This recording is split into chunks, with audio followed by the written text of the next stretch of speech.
What the fuck?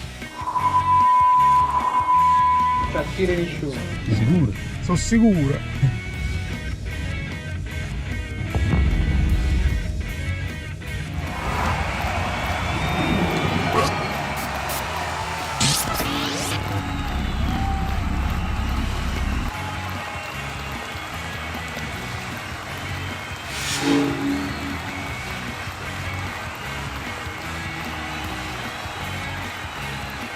Allora, molto bene, diciamo molto bene il risultato, la partita, anche la prestazione, direi molto bene. Ditemi che sentite tutto, perché qua è sempre una lotteria, sempre un tiro di schioppo. Allora, tutto bene, tutto molto bene. Il finale mi lascia con l'amaro in bocca, perché quel fallo su Oliveira, quello della ammonizione, quasi più di ammonizione. Io ho una speranza, vi consegno subito una speranza. Mentre do il benvenuto a Pasquale, mesi e mesi di Telegram, quindi Pasquale, bentornato. Parto subito con una speranza, e cioè che Oliveira abbia una soglia del dolore molto bassa. Però temo che non è così, nel senso, ogni volta che mi guardo una partita di Coppa America, spesso Oliveira finisce... C'è della live in tocca, questo supporto. Esatto. Esattamente, Nicola. È proprio il primo tema. È pazzesco, perché insomma parliamo di 44 punti e non sono pochi, ma il primo tema è evidentemente questo. Grazie mille, Nicola. E quindi il fatto che spesso ho pensato, oh, si è fatto male, pesante, e poi alla fine non era niente di grave. Questa è la mia speranza per Mattias, che ha fatto una grande partita anche stavolta. Un po' tutti hanno avuto delle sbavature qua e là, però ci hanno messo la pezza. Il primo tempo equilibrato, lo stesso McTominay così e così, in qualche appoggio con Anghissà. Poi siamo saliti, siamo cresciuti un po' tutti. È chiaro, c'è uno che spacca, e quello che spacca è Neres, che ha completamente si è mangiato quella fascia. Fa quello, fa Maria Stella, e quindi molto molto bene. Veramente peccato per Oliveira. Datemi tutti gli spunti, non ci sono editoriali da fare, c'è da leggere i vostri commenti, e tutto funziona, tutto dovrebbe essere ok, a posto. Allora, partiamo. Roberto, Rachmani e JJ, grande prestazione, entrambi, bravissimo, sono d'accordissimo. Prestazione pulita dei due centrali. Si sono un po' persi entrambi Ken sul Angelo Leanza, che ritorna, ovviamente, che non se n'è mai andato in realtà. Puliti entrambi, e da 7 secondo me entrambi. C'è della live in questo supporto. C'è della live in questo supporto. Allora, se c'è della live in questo supporto, la saga, la saga di Alessandro, che non può mai mancare. Qualcuno ha detto questa è una squadra da 90 punti, lo hai detto tu e te ne si dà atto. Se ne si dà, si dice te ne si dà atto, non lo so. L'italiano è una lingua particolare. Ne abbiamo fatti 44 adesso, caro Alessandro. Se il Napoli nel girone di ritorno, è facile il calcolo, invece di perdere con il Verona, magari pareggia con il Verona e fa tutto uguale, ne facciamo 45 e lì parliamo di 90 punti. Quindi molto molto bene, è bello essere arrivati alla campioni d'inverno virtuali, perché ovviamente dovrà recuperare l'Inter, deve recuperare l'Atalanta, eccetera eccetera, quindi ci hanno tolto un pochino questo gusto di essere campioni d'inverno, ma ci interessa poco. L'importante è aver messo tutti questi punti, aver creato fiducia, aver tracciato la strada. Conte ci ha detto la strada è tracciata, e quindi bene. Allora, mandato a volo degli audio su Insta perché devo scappare, VVV e Forza Napoli sempre. Valentina, sì, ho ascoltato. E ne riparleremo. Tra l'altro io ti rimando alla reaction di domani, perché c'è un momento in cui dico una cosa proprio a te, e poi ne parleremo, ma ovviamente lo sai. Ogni gol 100 like. To New York Sasashi Zezza domicilio. Grande non lo so, non sei Danilo. Sasashi Zezza domicilio. Vabbè, io ti ringrazio per tutto il supporto. E andiamo a leggere altri messaggi. Una statistica su Lukaku che mi è saltata all'occhio avendolo al Fanta. Segna precisamente ogni 2 giornate. Caro Giuseppe, sì, perché è arrivato a 9, tra le segnature di 18 giornate, certo, poi deve arrivare a 19 giornate. Al di là del gol, io mi ero segnato che se Lukaku continua così, con le sue difficoltà, e va bene così, se continua la media che ci ha fatto vedere a metà girone, è comunque un contributo al gol, tra gol e assist, secondo me più che decente. E la riflessione che facevo in reaction, che non vi dovete perdere domani perché succede di tutto, è proprio quella, cioè tu puoi perdere, parecchi duelli li ha persi con Comuzzo, però vince quel duello dove fa la sponda e la dà a Neres e il Napoli sblocca la partita. Poi il rigore, bene o male, lo ha segnato, insomma.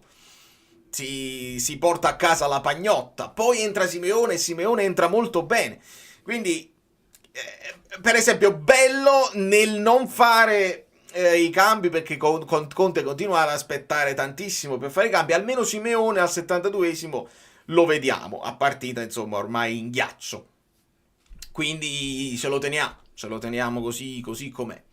Insomma, siamo franchi, oggi non siamo andati per il sottil 3-0 fresco e splendente come un giglio, malgrado infortuni e medici.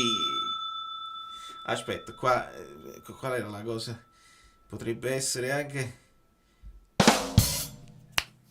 Devo essere più veloce, ma potrebbe funzionare anche questo.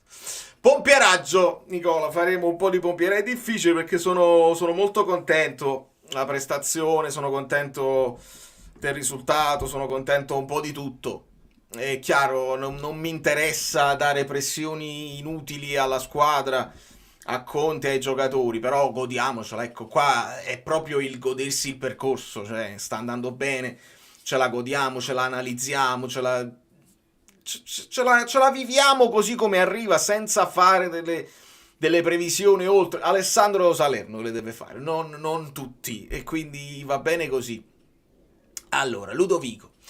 Meglio abbassare la campanellina, sembrava un brutto gesto. Come sembrava un brutto gesto? Ah! Hai ragione. Sì, non devo aspettare, devo fare così. Invece di aspettare con la mano, devo... col pugno. Hai ragione, Ludovico. Sono piccoli dettagli che sono importanti. Premetto che amo Kvara e Log, è il mio giocatore preferito tuttora, ma il fatto che sia leggermente meno esplosivo di prima potrebbe essere dovuto ai chili guadagnati da 70 a 76, effetto Bernardeschi. Non credo proprio che sia questo il problema. Oggi Kvara non c'era, non mi interessa parlare di Kvara, altrimenti sapete che vi dico, se volete fare... Nella giornata in cui io esalto Neres e segna pure di destro, non ne parliamo, proprio la grande giornata. Allora che vogliamo fare? Vogliamo dire Juan Jesus ha giocato bene, rinunciamo a Buongiorno, non serve? Non è per te, Euro, nel senso che Kvara oggi non deve essere un C'è tema. della live in questo supporto. Alberto c'è supporto. Alberto, tu poi sei passato al lato oscuro della forza, perché, dimmi se non funziona, o magari non c'eri su PayPal. 1,33 e vinciamo 3-0, parlane! Eh sì, è il famoso, come si dice, la squadra cinica, la squadra che deve... che segna più di quanto crea, in teoria. Non ci sono stati grandi parate alla fine di De Gea. Ecco, non si può parlare di De Gea migliore in campo. Le azioni che abbiamo avuto le abbiamo portate a segno.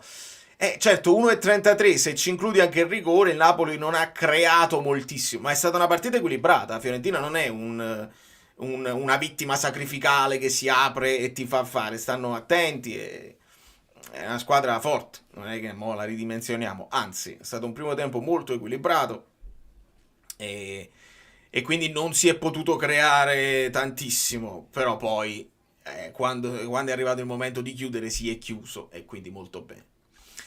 Allora, comunque Anghissà sta giocando a un livello altissimo, inoltre ho apprezzato tantissimo che in fase difensiva come si staccava un giocatore per fare il contrasto, subito la posizione veniva coperta. Caro Leonardo, sì, vi rimando questa all'analisi tattica di dopodomani, iscrivetevi al canale se volete, perché c'è una cosa, non lo voglio spoilerare, però c'è stato un momento in cui, vi dico solamente questo, c'è stato un momento in cui c'è una situazione, ecco, il giocare di squadra, che è quello poi che è mancato l'anno scorso, è proprio quello che si è fatto, che si è visto, che si sta vedendo in tutte le partite, ma che si è visto specificamente oggi. È un momento di analisi tattica che vi farò vedere, non voglio spoilerare niente. Vogliamo parlare di Stan, partita dominata da lui a centrocampo insieme ad Anghissà, si sono presi quella fetta di campo in modo spettacolare, sì, non so quante volte ho detto bravo Lopotka, bravissimo Lopotka, grande Lopotka, è una certezza, sono pochi i giocatori che tu sai che comincia la partita e Lopotka delivers, like, la partita te la porta sempre a casa, è sempre sul pezzo, è sempre concentrato, fa pochi errori, ed è tosto se deve entrare in marcatura nel recupero palloni, è bravo e preciso quando li deve smistare. Veramente sono pochi i giocatori così e speriamo di poterlo blindare il più a lungo possibile. Neanche ammonizione, Luigi, è una cosa gravissima. Fallo da dietro a prescindere ammonizione. Poi dopo lo prende, non lo prende, come lo prende, si mischiano le gambe, gli resta la gamba sotto. Tutto questo può essere anche fortuito, ma è fallo volontario da dietro, quando sei anche sullo 0-3, quindi non è che tu dici oh, è il fallo tattico, lo devo fare, capiscimi. No, è un fallo cattivo, è un fallo sbagliato concettualmente. Fermi tutti, c'è follia. Fermi tutti, c'è follia. C'è follia. Giancarlo. Voliamo basso, ma puntiamo al massimo. Vedrò tutto in differita, ma forza Napoli, un saluto a tutti. Su tutti Valerio e Guido, in diretta il Napoli ricorda la scomparsa del piccolo Daniele. Oh, in diretta il Napoli? Ma mi stai dicendo il Daniele? Io non so, non ho seguito. Il Daniele che Anghissà ad ogni gol diceva forza Daniele? È di lui che stiamo parlando? Fammi sapere perché mi dispiace tantissimo. Non ho proprio seguito la cosa e mi dispiace tanto. 230 like sono pochini, se vogliamo. Siamo già oltre i 400 e ce n'erano una trentina preventivi, non tanti, quindi vai, arriviamo a 400 like come minimo. E fatemi sapere questa cosa di Daniele perché mi... Sì? Mi dispiace tanto, si erano fatte delle discussioni, c'era stata abbastanza privacy nel discorso Daniele, perché non c'erano tante notizie, c'erano notizie vaghe di un tifoso del Napoli che stava lottando contro dei problemi e quindi va bene, dispiace molto. Allora, buonasera Valerio, grande Napoli. Per quanto riguarda Olivera, nella spinta si è calciato il tallone e per questo molto doloroso. Io spero che sia solamente una questione di dolore immediato e non qualcosa di più serio. Però ti ripeto,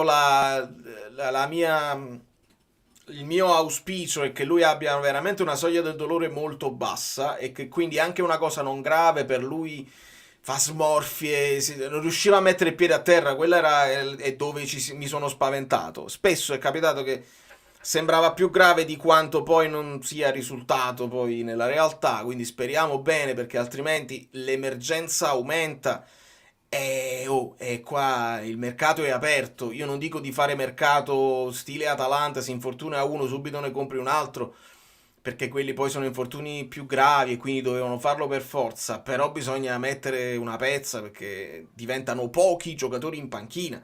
Ancora una volta oggi non c'era Foloruscio, il Napoli convoca Gioielli per il centrocampo e come vedete quando poi entra la panchina li hai utilizzati praticamente tutti, quindi stiamo...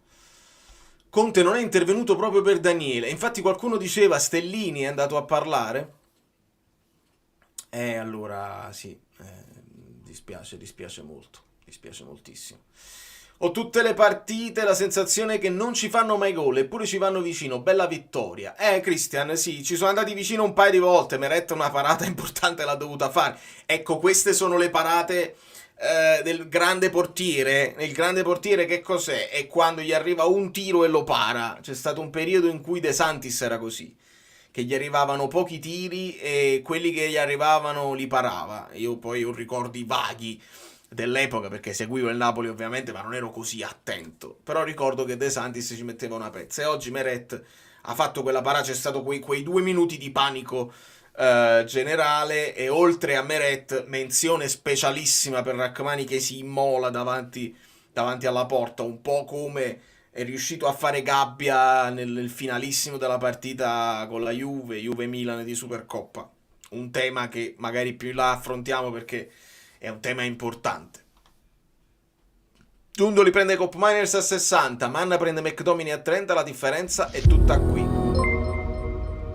Mentre Brock Fire, mesi e mesi di Telegram ovviamente. Non mi interessa tanto la conta di quanto poi tu paghi uno, quanto spendi per un altro. Mi interessa che McTominay stia avendo un grandissimo impatto ed era quello che serviva, perché Conte aveva chiesto un giocatore con quelle caratteristiche, proprio che abbia più gol nelle gambe, ed è quello che alla fine lui ti porta. Un giocatore che alle volte sembra non esserci completamente, però si sente la sua presenza. Poi è un giocatore che, come Anghissà, in crescendo, cioè non è che man mano che la partita va avanti si abbassa il suo rendimento. Molto spesso sono dei diesel questi giocatori qua, sono belli grossi anche fisicamente, quindi restano in partita, partecipano, ci mettono il loro impatto anche fisico e va benissimo. Cop Miners, Giuntoli, la Juve sta avendo tanti problemi, non solo Giuntoli e Cop Miners, perché hanno un Vlahovic che prende uno sproposito di stipendio e non riesce a stoppare un pallone. È una riflessione che ho fatto anche in reaction quando ci lamentiamo di Lukaku. Sì, abbiamo anche ragione a volte di lamentarci di Lukaku, ma state vedendo Vlahovic che ha un'età molto inferiore, prende molto di più e alle volte, ok, gli puoi non chiedere di fare il lavoro di sponda, magari non è la sua specialità, però poi il gol, quando ti mette quel cross Ildiz, lo devi fare. E quindi sono parecchie le problematiche della Juve. Noi guardiamo dalla distanza, non ne parliamo perché non porta neanche bene sotto questo punto di vista. Molti si divertono, io non mi diverto di meno, cerco di divertirmi di meno perché conosco il karma e mi sto più accorto al riguardo. Mi sono convertito su Vlahovic, fai il bravo perché siamo in pubblico. Vlahovic, non mi sono convertito su Vlahovic, io sono ancora convinto che sia un grandissimo attaccante e me lo prenderei domani se non prendesse questo stipendio. Vlahovic in questo momento è un problema anche mentale, secondo me fortissimo, perché poi ti nervosisci, hai la paura che anche questo lo sbagli e quindi la pressione, poi il non poter avere mai è l'unica punta perché Milik è infortunato, allora devi adattare qualcuno e quindi devi giocare per forza. Tante cose non stanno funzionando, non è solamente Vlahovic. Stiamo rivedendo l'Anghissà migliore e per JJ sono doppiamente contento alla faccia di coloro che lo denigrano con tanto inutile disprezzo. È una bella soddisfazione, oltretutto se ne è presi altri di insulti in settimana dopo aver rilasciato l'intervista alla Radio Partner. C'è della live in questo supporto. Che ne pensi di Pellegrini? Grazie Mario, adesso te ne parliamo. La Radio Partner che si diverte a sfotterlo, che ne ha dette di tutti i colori su Juan Jesus, e poi Juan Jesus viene intervistato dalla Radio Partner. Juan Jesus a domanda risponde, dice: io le critiche sì le sento, ma poi alla fine devo rispondere sul campo, e sul campo le due partite che ha fatto una dietro l'altra con grande pulizia, e non abbiamo sofferto tanto nella sua zona. Aggiunge un altro, dice vabbè, quello del Venezia, eppure con la Fiorentina che ha molte più bocche da fuoco da controllare, e nel gioco di squadra non deve essere da solo, non deve essere lasciato solo, e se tutto si muove bene, anche Juan Jesus, senza dover essere titolare inamovibile, quando è chiamato in causa fa il suo lavoro, senza essere Baresi, ma senza nemmeno essere un giocatore di terza categoria, onestamente. Allora, fatemi riprendere la situazione di Mario, che ringrazio. Pellegrini è un giocatore che per caratteristiche, un po' perché è il capitano della Roma, un po' perché batte i calci di punizione, un po' perché a volte batteva anche i rigori, potrebbe essere uno specialista di bonus, e quindi a livello di fantacalcio io spesso ci ho messo l'occhio. Dopodiché bisogna capire se anche Pellegrini sta avendo un problema di Nemo profeta in patria, cioè non gliela perdonano il fatto di essere capitano romanista in una stagione in cui non sta andando niente bene, i tifosi si vanno addosso a lui e forse sente più pressione di quella che riesce a reggere. Pellegrini mezzala, Pellegrini che può giocare, insomma non lo metterei esterno, ma può giocare vicino alla punta, dietro la punta, può fare la mezzala alla McTominay come posizione, ma non come caratteristiche. Ho un po' paura per la fase difensiva, l'ho visto spesso un po' passivo, quindi non lo so. Poi è chiaro, dai Pellegrini a Conte, se Conte accetta Pellegrini o lo individua e lo punta, sa di poterci fare un lavoro, ci avrà già parlato, e quindi se Conte si fida di Pellegrini, noi ci fidiamo di Conte, perché sappiamo che Conte ti può migliorare il rendimento con il martellamento negli allenamenti, con il martellamento in campo. Vedete quanto Conte parla in campo e col joystick li muove tutti, fase difensiva e fase offensiva. Stai facendo una telecronaca, Gattuso, a urla in testa, dà fastidio. Quindi vediamo. Si chiama Lorenzo anche per le storie del Napoli, bravo, con l'altro Lorenzo, esatto. Potrebbe, capito, magari non avendo la pressione del romanista capitano potrebbe anche far bene.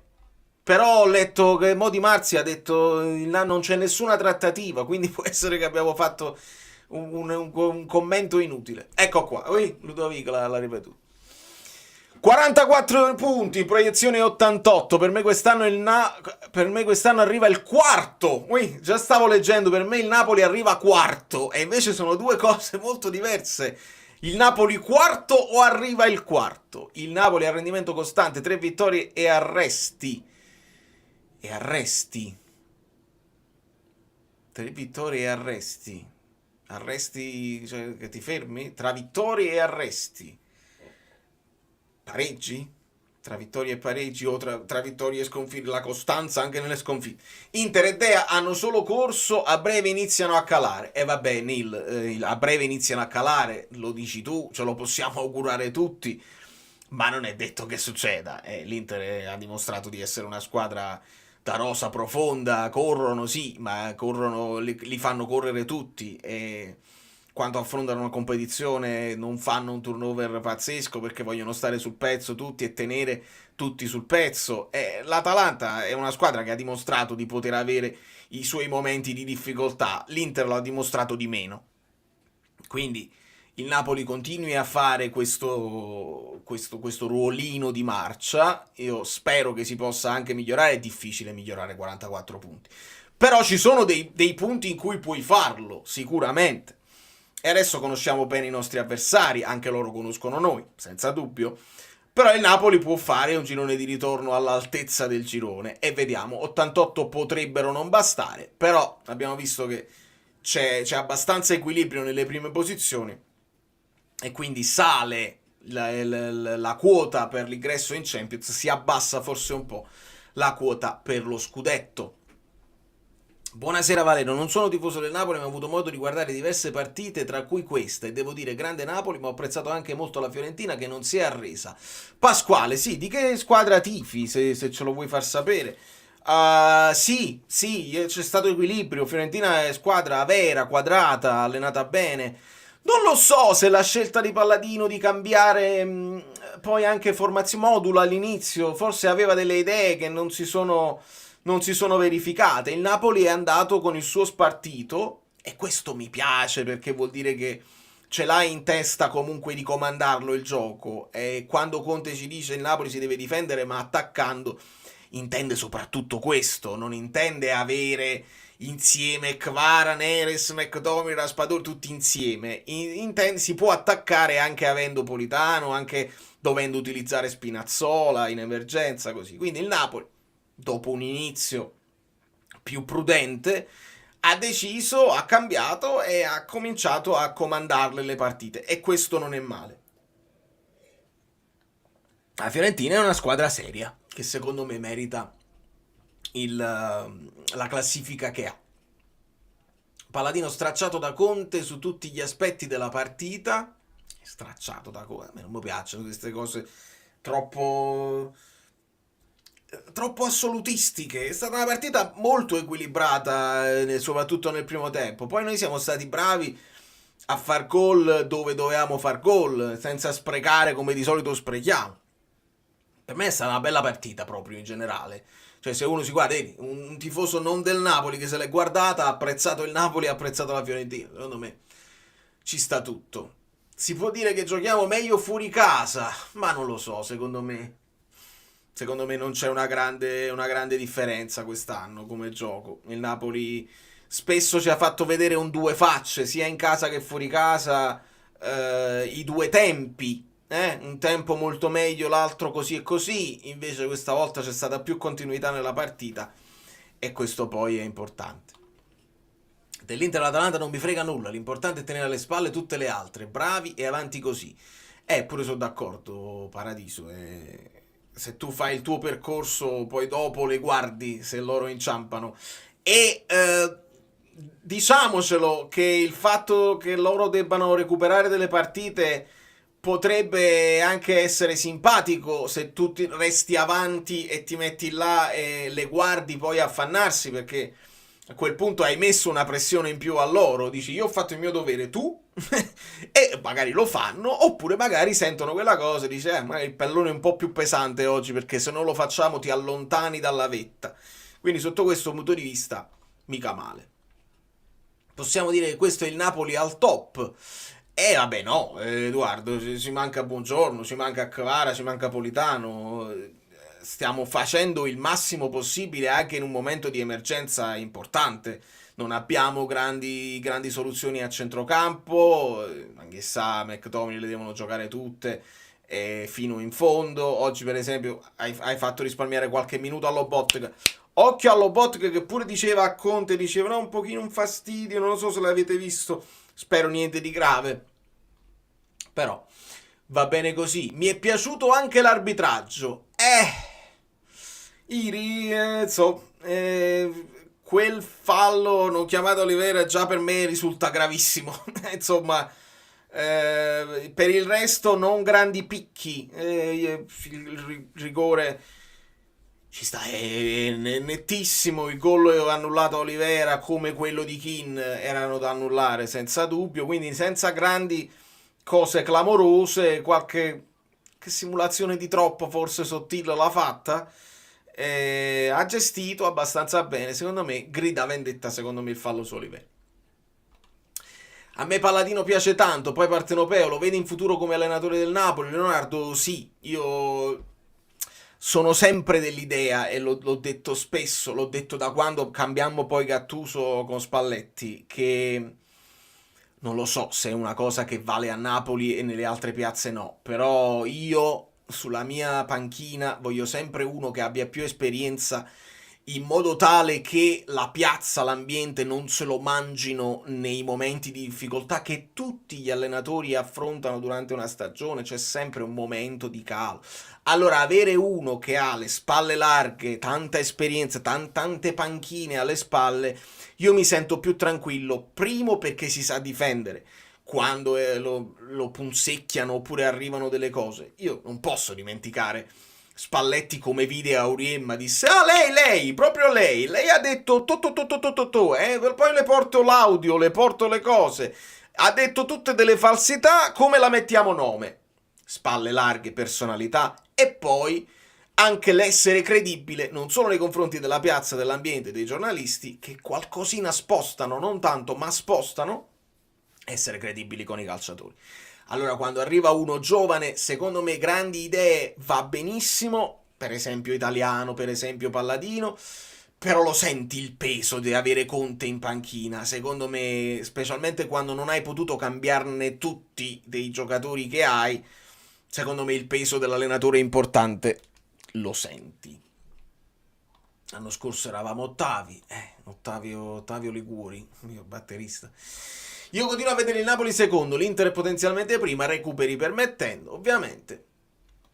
Palladino ha bruciato le tappe, non ha fatto il percorso, un po' come pure forse Italiano, stessa cosa, cioè sono in crescendo entrambi, sono allenatori, a me Palladino piace tantissimo, l'ho sempre detto, allenatori che ad un certo punto devono fare quel salto di qualità. Può essere che anche lo stesso Motta non abbia finito un percorso formativo e poi cade su una panchina troppo pesante troppo presto.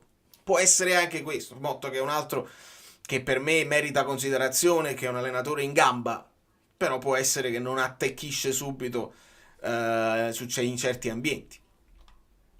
Hai detto per l'ultima partita di Neres che ha fatto le cose che faceva Politano, speriamo che continua così. L'ho detto anche in reaction, quando a un certo punto si libera sulla sinistra e tira altissimo, e non me lo posso rimangiare, non lo posso editare, però poi quando segna fa una cosa che Politano non fa, e cioè la resistenza fisica nel dribbling. Quando poi va a impatto fisico Neres, prendendo la palla di sponda di Lukaku, e lo cercano di buttarlo a terra, però Neres è di marmo.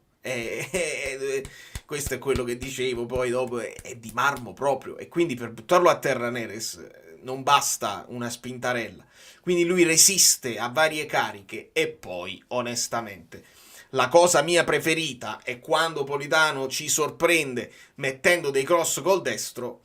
Preferitissima diventa la cosa quando Neres tira col destro, perché ti brucia, perché non te lo aspetti, perché dici mo so la porta sul sinistro, così invece magari col destro magari il tiro viene non perfetto e invece sotto la traversa, ed è stato meraviglioso. Quindi è proprio così che doveva andare.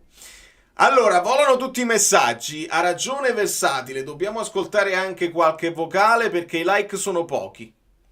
Quindi i vocali, eccolo qua, Marmeres, esattamente. Quindi se io mi sposto, ci dovrebbe così, chissà se la sentite anche un pochino il sottofondo, che c'è un sottofondo di fragili mentalmente.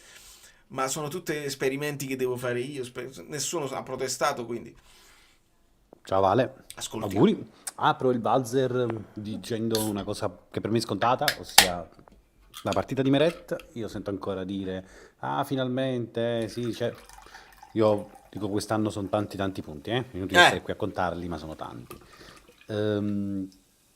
La seconda cosa è la partita di Spinazzola ci fa capire che se questa squadra avesse dei quinti di ruolo forti sarebbe veramente forte, perché Spinazzola non ha giocato bene, ma sa interpretare quel ruolo lì, e forse è l'unico nella nostra squadra che è veramente giusto per quel ruolo lì. E un'altra, si è visto come la Fiorentina, perché la Fiorentina ha tanti alti e bassi. Palladino fa un gioco molto molto dispendioso dal punto di vista Vero, fisico. pressano. Vabbè, 12 punti dalla quinta. Mica male. Arrivo da Massi. Allora, per quanto riguarda Spinazzola ha fatto una partita... ha fatto la partita che doveva fare, ha avuto degli spunti, non ha una costanza forse di corsa, e là è quello che gli abbiamo detto quando l'abbiamo visto un pochino dopo l'inizio della preparazione, tutti quanti. Spinazzola è giocatore, tecnicamente sembra superiore agli altri, fa delle cose che... Poi non ha retto fisicamente l'impatto con la Serie A che doveva fare il Napoli, forse anche con le cose che gli chiede Conte. C'è della live in questo supporto. Oh, c'è della live in questo supporto. Allora, aspettate un attimo, se mi sposto. Oi.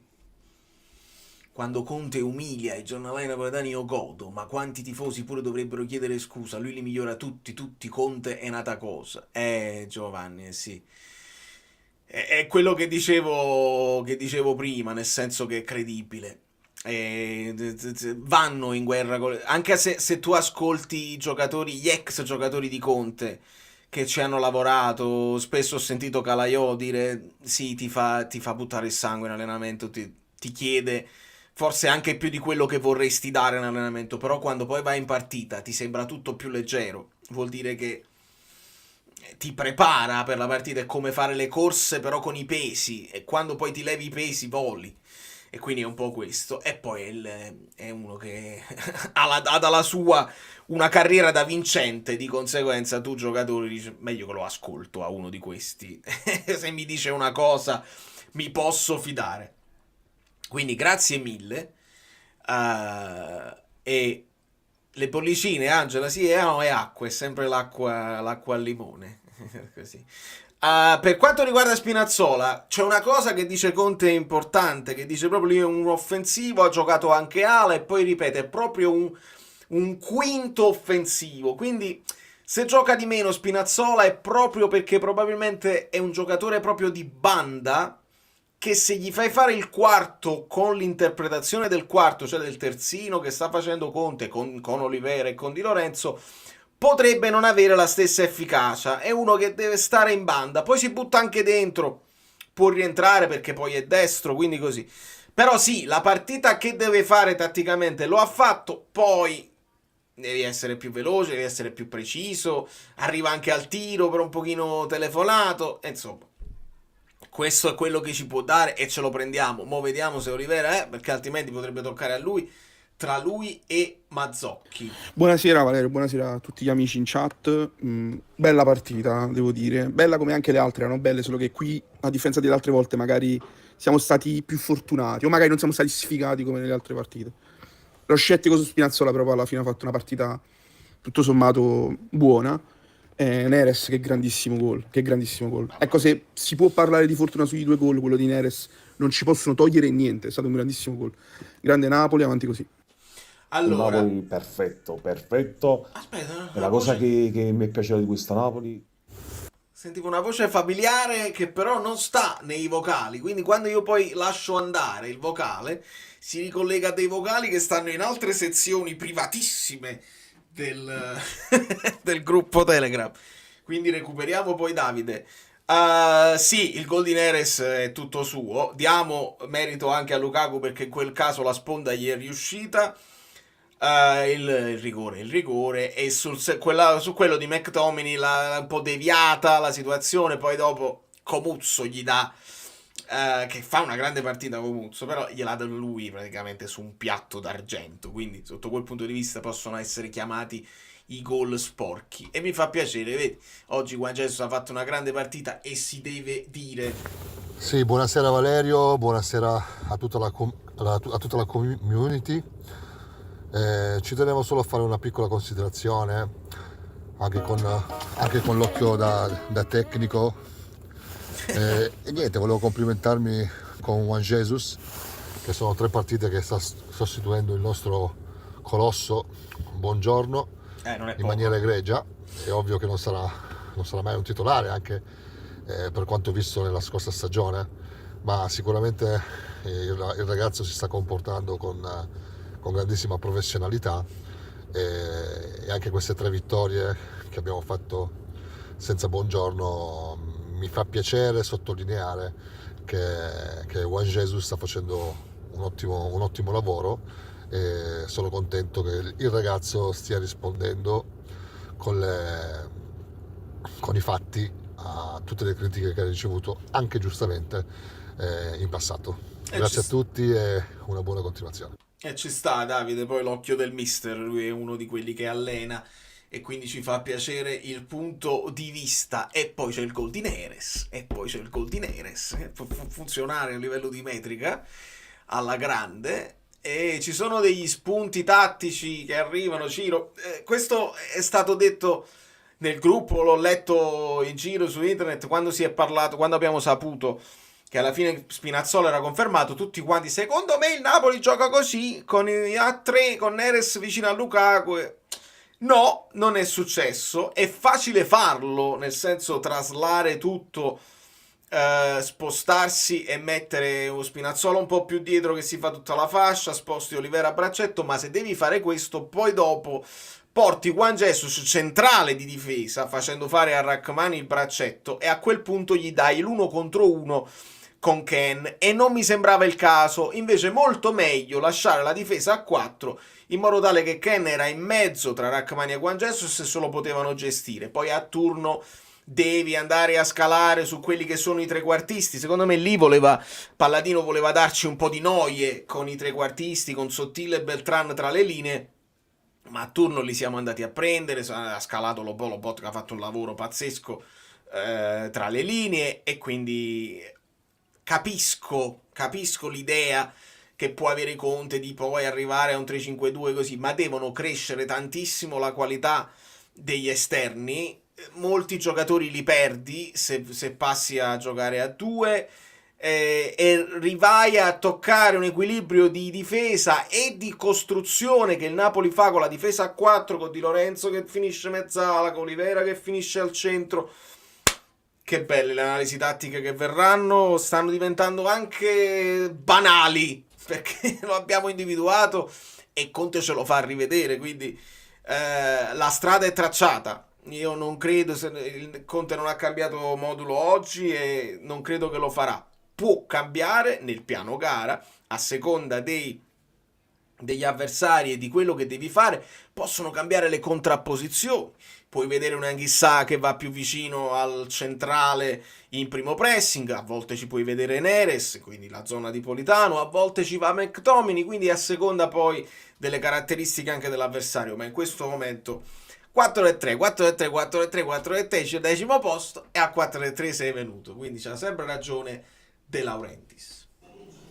Buonasera a tutti, buonasera Valerio, buon anno a tutti quanti. Iniziamo benissimo con questo 3-0, sarò molto rapido, speriamo bene per Olivera perché mi ha fatto senso che non stesse uscendo quasi sulle sue gambe, poi sul giro di campo l'hanno rinquadrato, stava quantomeno riuscendo a camminare. Mi sembra un infortunio, se dovesse essere un infortunio muscolare, o non ho capito bene se era la caviglia girata male. Diciamo l'arbitraggio scadente perché ci ha dato un rigore che era nettissimo, troppi falli chiamati quando non esistevano. A inizio secondo tempo, uno dei più clamorosi della partita, quel fallo di mano chiamato solo perché i giocatori della Fiorentina hanno protestato. Prestazione gigantesca di Spinazzola, non me l'aspettavo, molto, molto contento. A questo punto teniamocelo. E Anghissà e McTominay in crescendo, molto più McTominay che nel primo tempo non mi era piaciuto perché non rincorreva troppo gli avversari, e tanti errori anche tecnici un po' di tutta la squadra nel corso del primo tempo. Secondo tempo perfetto sotto ogni punto di vista. Lukaku super in crescita, per me man of the match insieme a Neres. C'è della live in questo supporto. Gli scambi di prima, notiamoli che stiamo giocando tante volte di prima, tanta roba, bravo Conte. E poi ci aggiungo, gli scambi di prima, Neres ti dà questa doppia possibilità. Che è successo? C'è due cose importanti. Allora, prendiamo questo. Troppe cose. Allora, Neres ti dà la doppia possibilità. Gli puoi dare la palla e se la vede lui, o può giocarsela di prima se ha dei giocatori vicino. Ad un certo punto, tu mi parli di Spinazzola, abbiamo notato come nel primo tempo Olivera ha dato la sovrapposizione interna a Spinazzola, dove arriva poi il gol di Olivera. L'avesse fatto un po' più spesso anche per dare la soluzione a Neres quando stava a sinistra, o allo stesso Kvara, non lo fa sempre perché va dentro, se va dentro, va a chiudere l'azione in mezzo all'area. Però va bene, stiamo facendo vedere più soluzioni e quindi va bene. Secondo me Lukaku un poco meglio nella partita precedente, come alla fine numero di duelli vinti, numero di palloni puliti, però poi come vi dicevo, ne basta che ne indovini 2 e ti porti la squadra in vantaggio di 2 gol e lì risulti decisivo, perché è così che deve fare. Allora, mi fa piacere meglio il microfono, ho aggiustato un pochino l'equalizzazione, come volume ci siamo, tutto a posto. Quando Lobot che è uscito ha indicato a Conte dove era stato colpito Olivier, bellissimo spunto Euro, perché stavo in doppia preoccupazione che pure magari Lobot gli faceva vedere, ma tutto a posto. Invece probabilmente, come dici tu, cioè che Conte si stava sincerando con Lobot dove l'hanno beccato, che tipo di infortunio è per Olivera, e quindi magari Lobot che ha indicato sul suo piede dove era stato colpito Olivera, e quindi così. Fammi vedere questa cosa. E perché non è uscita? Non era uscita la cosa. Aspetta. Ma si sente sta cosa che sto facendo? No, non funziona più. Ah. Mangiati alla fine pure la scarpetta Colpani. Avevo una paura di Colpani. Grazie Giorgio. Avevo una paura di Colpani perché? Perché Colpani, chi c'ha l'ha al fantacalcio sa che non sta facendo una grande stagione e ti viene sempre il dubbio, mo non lo metto perché alla fine è così. E dove si svegliano di solito i calciatori che stanno in difficoltà? Vieni da me. E quindi così non è partito da titolare. Quando entra poi viene quella cosa di colloco Colpani. Sta qua, Giorgio. Però no, per fortuna non tutto a posto, non l'ha manco sfiorata. Si è sentita a posto. A posto. Spinazzola. Non so per quanto rimarrò a Napoli. Beh, allora, se queste sono le parole di Spinazzola, sale il voto. Perché se tu sai di stare anche in bilico, come era successo per Raspadori, io poi non lo so. Se una partita di buon impatto ti cambia quello che è l'idea di Conte, l'idea di Mann, se ti cambia il fatto ti cambia il mercato che era stato stabilito, così. Il mercato è aperto, ragazzi, non è partito ancora. E quindi sono cose che si possono sbloccare da un momento all'altro. E se Spinazzola, ecco, se avessi avuto Biraghi lo potevi mettere dove ha giocato Spinazzola? Forse no. Biraghi è uno di quello che deve stare sulla ecco, giocatore di banda, e non dire il fatto della banda, che banda gioca nel Lecce, perché sennò Però per esempio Biraghi non me lo immaginavo lì a piede suo a fare proprio l'ala d'attacco. Quindi vediamo. Se veramente lui è comunque in partenza e ha fatto questa partita di grande applicazione, di serietà, proprio ha fatto una partita seria Spinazzola, sale ancora di più il voto, perché non è facile quando hai la testa altrove, stai pensando, mangia trasferia, moglie, creature, non è facile. Quindi ancora più serietà. Non è un infortunio muscolare, ha avuto una tacchettata sul tendine d'Achille. Non lo so, io avevo addirittura paura che fosse qualcosa, che gli fosse poi rimasto il ginocchio a terra e dietro, che quando non riesce a mettere il piede a terra. Però vediamo, potrebbe essere una cosa da niente, speriamo un pochino. Tornato il demone Mazzocchi che giocherà terzino sinistro, e abbiamo questa possibilità adesso, perché ovviamente Mazzocchi terzino sinistro ci ha giocato, te la puoi giocare con Spinazzola. Se Conte non ritiene Spinazzola in grado di fare quel lavoro difensivo che ti garantiva Olivera, lo devi chiedere a Mazzocchi. Mazzocchi è un altro giocatore proprio di fascia. Puoi chiedere a Mazzocchi di fare questo che sta facendo Olivera in mezzo al campo. Vediamo, speriamo che non c'è niente di grave. In brevissimo, non capisco l'ottuso non utilizzo di Ngonghe. Oggi con l'assenza di Politano sarebbe stato perfetto, con Neres a sinistra e per le ripartenze. Per me era la soluzione più logica.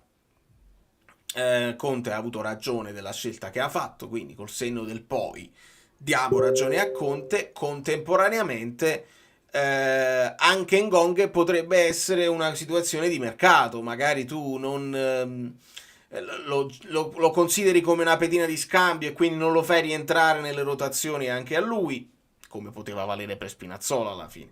Io penso che Ngonghe sia un giocatore troppo farfallinesco per Conte, che si perde un po' in chiacchiere.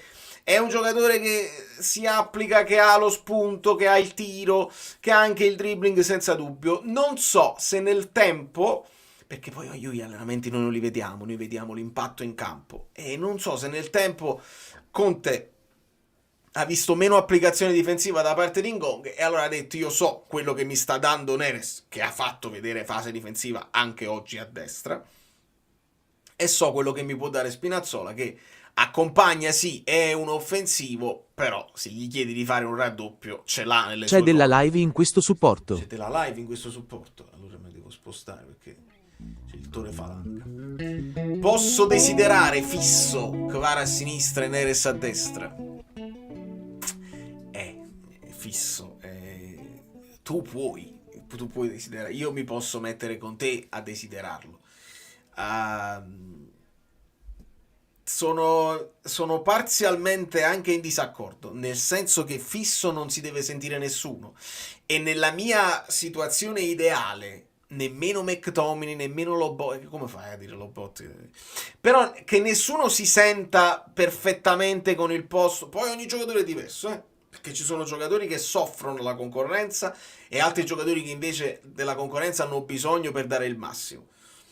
Per me uno come Politano non lo puoi relegare a fare sempre panchina così, ti torna utile anche lui. È grandioso averli tutti e tre che si possono alternare e puoi creare anche degli imbarazzi tattici. Perché? Perché due sono mancini e uno è destro, e se li utilizzi a turno uno si trova a piede invertito, uno si trova con il piede giusto e l'altro possono essere tutti e due a piedi invertiti. Oppure puoi anche trovarti un giorno, non capita mai, ma ti puoi trovare un giorno Kvara a destra e Politano o Neres a sinistra. Politano non l'abbiamo mai visto a sinistra. Signori, ieri Pulisic destro a destra, Ildiz destro a destra, e mica è male. Ildiz fa quel gol, mette quella palla per Vlahovic. Alle volte il calcio di una volta, le ali, Turrini, il tornante che poi ti metteva i rifornimenti con il piede giusto, e puoi vedere che fa qualche gol in più pure Lukaku, fa qualche gol in più McTominay a rimorchio. Quindi io me li voglio giocare tutti e tre, non voglio avere un 11 titolare definito per forza. Poi se l'avversario è inferiore a te, dove il Napoli nella maggior parte delle volte è inferiore a te, Neres e Kvara senza alcun dubbio, me li gioco, me li alterno e così, e poi magari se devi poi sei in vantaggio, magari poi ci metti un Politano, ci metti Raspadori e te la giochi così. Però tutti insieme, belli, facciamoli alternare, non diamo delle certezze, perché mo il girone di ritorno tutte le squadre ti hanno affrontato, più o meno ti si conosce, e quindi sparigliamo.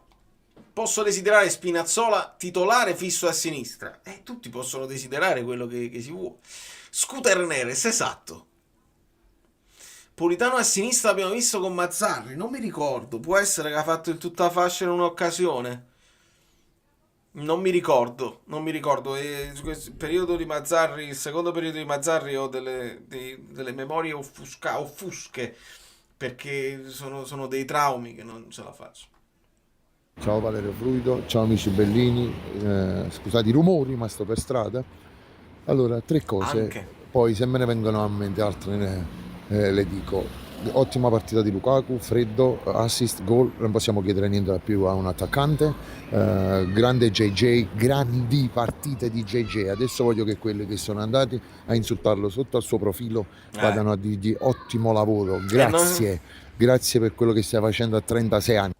Ti blocco, non lo possono fare perché chi l'ha data tutti i profili bloccati, eccetera eccetera. Se si vuole fare così, se si vuole avere questa grandezza di ti ho insultato e adesso faccio un passo indietro perché non era il caso di insultarti e ti ringrazio, però lo devi fare tu tifoso, tra molte virgolette, lo devi fare tu in privato e gli arriva. Conte lo ha mentalizzato, grandissimo Spinazzola dopo un inizio un po' così, Conte l'avrà martellato, proprio uno shock gli ha fatto venire che ce l'aveva a 1 metro e ha fatto un partitone. Kvara e Politano mi sa che avranno un pochino di problemi a rientrare. Secondo me no problemi, ti sto interrompendo proprio per non perdere quello che ti voglio rispondere. Non problemi a rientrare, ma creiamoci il problema. Quante volte l'abbiamo sentito? Ma con questo Simeone così... Capitava con Osimhen, ragazzi, mi è venuto in mente. Ma con questo Raspadori e con questo Simeone, ma è caso di far rientrare Osimhen? Sì che è il caso, è sempre il caso di avere più soluzioni, non di averne uno. Ma come si fa a rimettere Osimhen, che il Napoli gioca meglio senza Osimhen? Me lo ricordo troppo bene. Quindi che rientrassero tutti e che si mettessero in luce negli allenamenti, perché non ci stanno altre competizioni da fare e quindi... Non abbiamo nulla di grave per Oliveira. E la terza cosa, che non ci vengano a dire che era gol quello della Fiorentina, perché Ken prende nettamente con la mano. Il VAR funziona, quando funziona interviene. Le altre squadre invece, i tifosi già si stanno lamentando che ci hanno aiutato perché era gol. Invece il regolamento giusto funziona. Forza Napoli sempre, ma chi è? Chi che si è permesso? Allora io ti dico, caro Fabio, non ho letto ovviamente i tifosi, le altre squadre, gli altri giocatori, non lo so. Però ho sentito il telecronismo e il telecronismo dice no, non è evidente, è evidentissimo, si vede proprio che il pallone cambia direzione dopo averlo preso col petto e cade sulla mano, il pallone cambia proprio direzione prima di cadere a terra. Evidentissimo, nel telecronismo quello dice ma non si vede bene, ma quello l'ha preso chiaramente con il petto. Cose scandalosissime, quindi mi aspetto anche che inventino una nuova verità e in un altro multiuniverso si inventino che siamo stati aiutati anche questa volta. Aiuto lo chiedo io, perché di fronte all'evidenza veramente non saprei come intervenire. Ciao a tutti amici bellini, ciao Valerio, come stai? Bene. Una considerazione sul Neres, ma avessimo trovato il nuovo Mertens, anche se con altre caratteristiche, ma a me, per come impatta sulle partite, per come è coinvolto nei gol e tutto il resto, a me sembra molto il nuovo Mertens della squadra. Che cosa ne pensi? Un abbraccio a tutti, Conte conta. Conte conta, e poi c'è il gol di Neres, quindi venendo dal giochino, dalla melodia, e poi c'è il gol di Mertens. Non me la sento ogni volta che proviamo a trovare un nuovo Mertens. Abbiamo fatto questo errore forse di fretta anche con Raspadori, abbiamo fatto, insomma qualcuno ha fatto. Raspadori, il nuovo Mertens, vedrete, eccetera eccetera, e poi non è così. Io spero che Neres faccia come più di Mertens è impossibile, scusate. Però per esempio Mertens ha l'utilità, l'intelligenza di saper stare in campo sia da esterno, sia da sottopunta, sia da punta. Tutto questo Neres ce lo può far vedere in seguito, ma non lo vediamo adesso. Per quanto riguarda lo spaccare le partite, sì, Mertens aveva questa caratteristica che è stata un pochino anche quello che gli ha rallentato l'esplosione, perché tutti lo volevano utilizzare come spaccapartite, da mettere nel secondo tempo perché ti cambia la partita, eccetera eccetera, quando poi abbiamo visto che se lo fai giocare con continuità e da titolare arriva a 148 gol, 147 gol e quindi così. Quindi spero che Neres semplicemente continui a fare quello che sta facendo, che tanta qualità, tanto impatto anche fisico, perché ce n'è tanto, e bene così, ce lo godiamo in tutte le posizioni dove lo vuole schierare Conte conta. Che bello, addio. Buon anno a tutti gli amici bellini, ciao a te Valerio, e che bello Oriali, è tutto ciò che ho da dire. Un secondo tempo proprio, cioè rientrati in campo, li hanno rimessi in sesto ed è scomparsa la frenesia, sangue freddo, è troppo bello Oriali. È molto bello Oriali, senza dubbio. Buonasera, volevo rassicurare l'amico che si preoccupava dei 6 kg in più di Kvaratskhelia. Sempre se questi sono i dati ufficiali. L'aumento di peso non è direttamente correlato a una diminuzione di esplosività. Un discorso abbastanza lungo da fare in una nota vocale di Valerio. Quando volete poi ne approfondiamo. Grazie Peppe. No, poi vabbè, qua nel tecnico, insomma, Peppe Di Palma, personal trainer, quindi non aggiungo altro al riguardo. E oltretutto ci sono anche dei giocatori che magari soffrono nell'aumento di massa e che così, e altri che invece ne hanno bisogno proprio per reggere gli impatti fisici. Altrimenti Kvara, se non mantiene una fisicità c'è della anche live in i questo numeri... supporto. C'è supporto, aspetta. Lo buttano per l'aria e non vince un contrasto. Ma quanto è bello Oriali. Oggi era bellissimo proprio. Oggi era forse più bello che mai. L'ho visto proprio in gran forma. Veramente, veramente bello. Che meraviglia. Che meraviglia. Per Olivera il club comunica che si tratta di trauma contusivo al polpaccio. Fonte Antonio Nogaido. Trauma contusivo al polpaccio, io mi tranquillizzo. E aggiungo che vi dovete iscrivere al canale. Perché vi ho detto che quello sente più dolore di quello che è. Cioè uno che non riesce a mettere il piede a terra per il trauma contusivo. Il trauma contusivo è la botta. Magari possono essere stati i tacchetti, possono essere stato quello che volete voi. Il calcio, prendi un calcio, non riesci a mettere la palla a terra. sembrava più grave di quello che evidentemente è, quindi potrebbe anche tranquillamente giocarla alla prossima e ci siamo solo presi tutti un grande spavento e la soglia del dolore di Oliveira è molto bassa, quindi va bene così. Vogliamo parlare di quando stavano per tirare un calcio in faccia a Lukaku, maglia tirata, e hanno dato il fallo a Lukaku.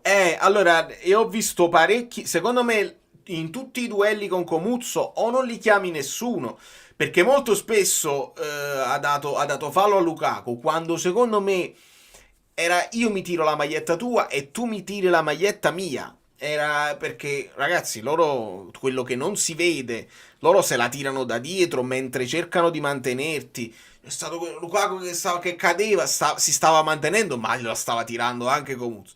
Quindi in quelle cose là è 1-1, voglio dire, come fai a decidere chi sta facendo fallo su chi? Quindi arbitraggio, ok, non ha spostato, però non proprio il mio preferito. E in questo caso chiamare fallo a Lukaku era eccessivo. E quindi così.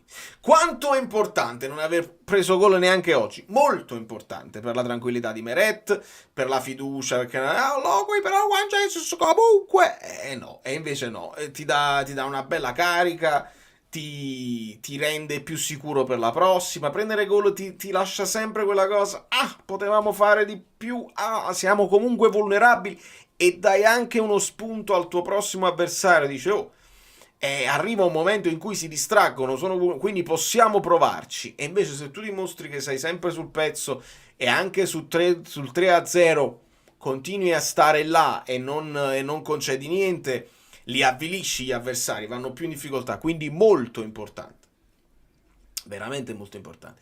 Mancano 100 like, che miseria. E allora no, continuiamo con i vocali perché... Buonasera amiche belline, buonasera amici bellini, buonasera Valerio. Questa partita mi ha lasciato senza parole, ma com'è possibile che noi passiamo da partite dove con l'organico intero, senza infortuni, o non creiamo niente, o creiamo 25 palle gol e non segniamo, e passiamo ad oggi con una formazione abbastanza martoriata dagli infortuni, o comunque priva di molti elementi chiave, a Firenze contro la Fiorentina, che è una squadra forte. La Fiorentina è una squadra forte che ha vinto tante partite.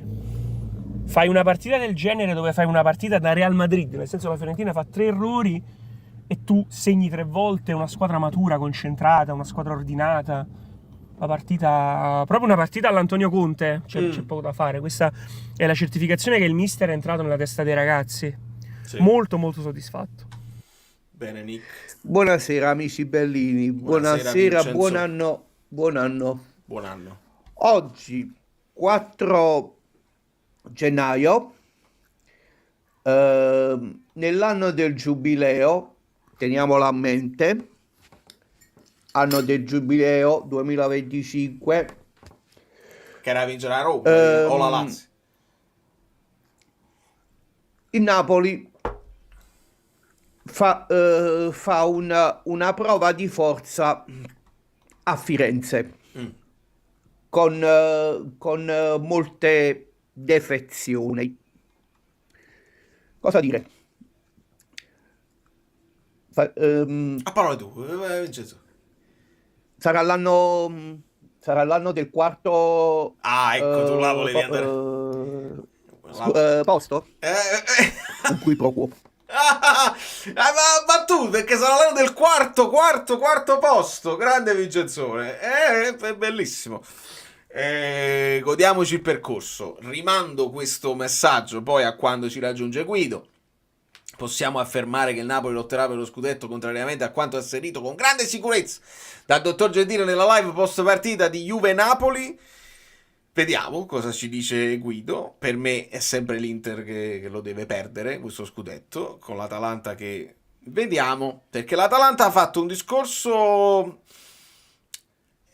da valutare, da capire. Gasperini è stato un pochino, non dico presuntuoso, però hai fatto scendere una squadra con troppe forze seconde linee tutte insieme, mentre l'Inter ha messo i titolarissimi, e hai preso comunque la scoppolata. E poi tu puoi dire a me interessa poco la Supercoppa e così. Comunque una sconfitta, è comunque l'Inter che ti aveva già battuto, e quindi l'Atalanta ha dimostrato di avere delle criticità Se non vince poi i duelli, se non riesce a funzionare in attacco, l'Inter è una squadra che con l'Atalanta non cade e quindi ha dimostrato una grande superiorità. Vediamo se questo si conferma o se comincia qualche scricchiolio, cioè se l'Atalanta si conferma comunque riprende a macinare o se qualche scricchiolio lo lascia, come aveva lasciato qualche scricchiolio la sconfitta pesante della Lazio, che ha portato degli scompensi, come il Milan fa avanti e indietro, vediamo con Seisao che cosa significa, perché adesso stanno tutti esaltando con Seisao, ma è stata una vittoria anche abbastanza casuale,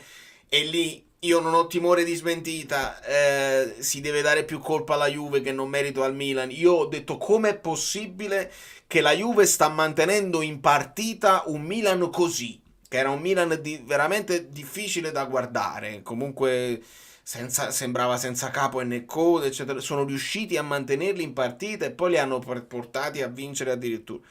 Quindi nell'esaltazione adesso di Conceição tutto bene, però un Milan che comunque è stato discontinuo, come lo è stata la Juventus, troppi pareggi, quando può perdere perde, non in campionato, in Champions, nella Coppa, eccetera eccetera. Poi la Roma, le sapete le solite cose. Quindi vediamo, mi segno questo messaggio, lo stellino, e poi quando arriva Guido facciamo rispondere a lui. Commento in radiocronaca di Repice: Olivera sembra Teo Hernandez dei bei tempi. Allora Repice, perché io questa è una cosa che dissi tanto tempo fa, come corsa non mi sono mai permesso di paragonare Olivera a Teo Hernandez, però come tipo di corsa, quando porta avanti il pallone, ha ricordato così. Se vedete adesso il Teo Hernandez di oggi, sembra il peggior Olivera di quando Olivera non è in partita, perché Teo Hernandez in questo momento, non dico che è un problema del Milan, ma è sicuramente un giocatore che sta underperformando, e si mangia un gol e lui è la porta, non mi interessa niente che sei mancino e che ti capita sul destro, quel gol lo devi fare, e non esiste proprio. Ci sono dei momenti in cui i giocatori vanno in fiducia, in cui i giocatori sono da recuperare, e quindi Olivera in grande fiducia e in grande spolvero, Teo Hernandez molto meno. Ho secciato Olivera? Perché? Che cazzo ho fatto? Non mi ricordo. Che ho detto Olivera nell'ultimo video? Aiutami a ricordare, Domenico, che non mi ricordo. Non mi ricordo. Giuliano. Buonasera a tutti. Non so se questa cosa è già stata detta, però a me oggi veramente è sembrato che McTominay sia un giocatore imprescindibile. Cioè, io penso che un giocatore così forte e dall'impatto così grande non l'abbiamo avuto in quel ruolo, quindi in quella zona di campo, non l'abbiamo avuto dai tempi del primo Hamsik, che lì era comunque un altro Napoli, era un calcio di 20 anni fa. Quindi secondo me McTominay, anche per la grinta che ci mette in campo, vedete per esempio quando hanno esultato sul gol di Lukaku sul rigore, lui ha fatto tipo una corsa e gli ha saltato sulle spalle, cioè questo mi denota una carica agonistica di questo ragazzo, che comunque secondo me trasmette anche al resto della squadra. Sì. È stato un grandissimo acquisto. E io spero che resti a Napoli il più possibile, anche se questo andiamo a giocare così è tosta da tenerlo, Senza dubbio, si vede che da un senso di leadership, anche se non lo è, tra virgolette, perché, ragazzi, una carriera intera al Manchester United in Premier, con quei compagni, con quegli stadi e con quella squadra, con quella società, si fa sentire. Quando ti arrivi, oltretutto, fisicamente, McTominay vicino ad Anghissà, che comunque, McTominay sta qua. Quindi è una presenza che in campo tu e i tuoi compagni si sentono anche rassicurati che se andiamo a fare un contrasto e me ne devo portare uno, viene McTominay con me, e mica è poco. Quindi è un impatto che sicuramente è stato importantissimo e secondo me dà sicurezza anche ai compagni avere McTominay vicino. Sai che è uno che ti corre per 95 minuti, corre, continuerà a correre, e i numeri lo dicono che è sempre tra quello che fa più chilometri di tutti. Poi c'è il vizio del gol perché ce lo ha, non avrà grandi aperture alla Çalhanoğlu per esempio, però nello stretto riesce anche a toccare il pallone e uscirsene dalle situazioni complicate, l'impatto fisico ce l'ha, quindi veramente un grandissimo acquisto. Amici bellini, caro Valerio, una nota molto rapida. Vi suggerisco di ricordare un'affermazione che qualcuno fece di recente, per cui Neres gioca meglio a sinistra. Basta e Vorrei far Gigi. presente che oggi non so quante triangolazioni sono riuscite tra Neres e Lukaku, appunto sulla Vero. destra. Ricordo l'ultima in profondità tra Neres e Lukaku. Inoltre chiedo un commento tecnico da parte di Valerio e chiunque si voglia offrire riguardo la performance di McTominay oggi, anche come ottimo incontrista, che ha ricordato anche il suo modo di giocare al Manchester United. Secondo voi cosa ha funzionato che gli ha permesso poi di giocare a quel livello oggi? Grazie. Vogliamo i like. Vogliamo i like assolutamente. Niente, è cresciuto, ha trovato i giri giusti, è cresciuto insieme a tutta la squadra. Secondo me niente in particolare che lo abbia fatto giocare meglio di altre volte. Ha fatto la partita che spesso McTominay fa. È dentro al gioco, si mette lì e contrasta, imposta. L'abbiamo visto, Conte lo ha abbassato un pochino rispetto all'inizio e quindi sta più nel vivo del gioco, tocca più palloni. C'è Ed era della la live cosa- in questo supporto. C'è della live in questo supporto, attenzione. Nicola, tu sei un pazzo scatenato, aspetta, mi devo spostare di là che i vocali sono finiti. Purtroppo sì, Nicola, ne abbiamo parlato all'inizio, sì. Fai bene a lasciare un pensiero. Daniele, il nome del bambino che aveva anch'essa al braccio, ci ha lasciato, condoglianze alla famiglia. Sì, l'avevamo detto all'inizio, grazie per averlo ribadito, dispiace tanto, dispiace tantissimo. E grazie. Mattias Olivera: verrà valutato con maggiore precisione, l'equipe medica ne stimerà i tempi di recupero. Le prime sensazioni riferiscono di un trauma contusivo in fonte di Marzio. Quindi si inseriscono ancora di più altri discorsi che dovrebbero tranquillizzarci un attimo per quanto riguarda Olivera. E per quanto riguarda McTominay ne abbiamo già parlato ampiamente. Il discorso di Neres, ecco, bravo, perché si ritorna al discorso che diceva pure Pasta e Ceci, Neres a sinistra meglio di Neres a destra. Era una casualità, come vi dissi, e nella reaction che vedrete domani io proprio urlo proprio questo, dicevo, potrebbe essere proprio l'anteprima della reaction, perché vorrei proprio, oltre ad augurarmi una grande partita di Lukaku, perché nel pronostico vinco 1-0 gol di Lukaku, e mi auguravo una grande partita di Lukaku che è arrivata. Il secondo augurio era proprio quello, ma Neres, mi vuoi dare una grande soddisfazione e fare una grande partita a destra, in modo tale che non diciamo per forza sempre devi giocare a posto di non ce la fai. E lo ha fatto! Quindi se le giocassero tutti e tre i posti, Polità, perché non mi venite a dire che Neres non fa la fase difensiva, perché la fa. Non mi venite a dire che Kvara non fa la fase difensiva, perché la fa.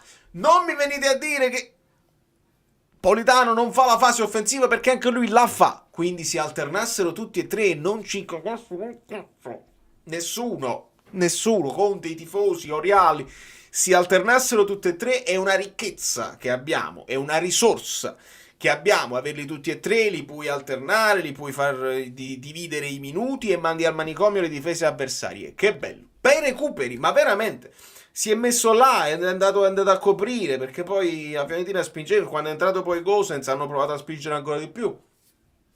Se uno è forte, sono d'accordo, se uno è forte, Neres dove lo metti, è fortissimo, e secondo me siamo d'accordo così. Ed è così. Olivera infatti poi si è messo a camminare da solo una volta uscito dal campo, quindi c'è più tranquillità sotto questo punto di vista. Controllo un attimo, anche se non è una partita che diciamo ci interessa moltissimo, ma magari per il fantacalcio qualche bonus. Segnaliamo un cartellino giallo per Lucca, un cartellino giallo per Serdar col Verona ancora sullo 0-0 con l'Udinese. Vogliamo dire che questo Napoli gioca molto meglio fuori che in casa. Cosa deve fare Conte per far giocare il Napoli meglio in casa? Non sono d'accordo ancora una volta. Non credo. Io poi non ho una grande memoria, però a ricordarmi, in casa abbiamo giocato bene, fuori casa abbiamo giocato bene. Secondo me, se è così, è una questione... La risposta banale è la solita: se sei fuori casa vuol dire che le squadre che stanno in casa, spinte anche dal pubblico, tendono ad attaccarti un po' di più e quindi se ti attaccano un po' di più, il Napoli è chiaro che può giocare meglio perché si aprono un pochino gli spazi.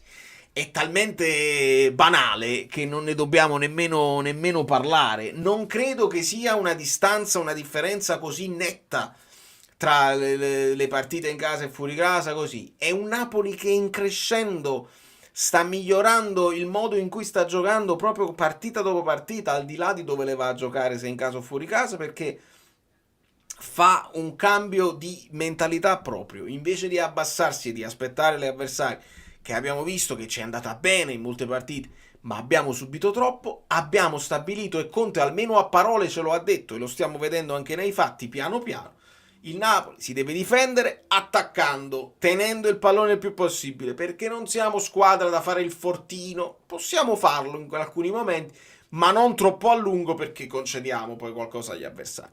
Quindi se stiamo giocando meglio in trasferta è per questa situazione qua. In casa è chiaro, il Napoli ha la palla e vuol dire che gli avversari tendono a chiudersi e chiaramente giochi un pochino peggio. Io non critico Politano, però sommando fase difensiva e incisività, gol e assist, Politano non è nettamente... Sì, è chiaro, sui numeri non c'è dubbio, Politano non ha... È stato pure un po' sfortunato, secondo me Politano, perché alcuni potenziali assist li ha avuti e poi non sono stati sfruttati. Ricordo adesso al volo quella traversa di Lukaku, là era un cross di Politano, altre volte il cross è andato a buon fine ma non siamo stati bravi a metterla dentro. Non c'è nemmeno da dirlo, Kvara Neres prima, poi Politano, per non farli sedere sugli allori, nemmeno Kvara e Neres, mettiamolo. Politano merita di non essere, perché poi io divento il samaritano di quando poi ci si accanisce, e Politano è un altro su cui i tifosi si accaniscono un pochino troppo, e quindi per me Kvara Neres ovviamente, però pure Politano può rientrare nelle gol. Se dobbiamo parlare di statistiche, no, ma senza dubbio. Conte mesi fa disse: quando entra Neres mi sento forte, e tiene un sacco ragione. Poi ha anche aggiunto Conte che Neres rispetto all'inizio è un altro giocatore, che si è convinto di fare tutto un altro tipo di lavoro, e quindi molto molto bene.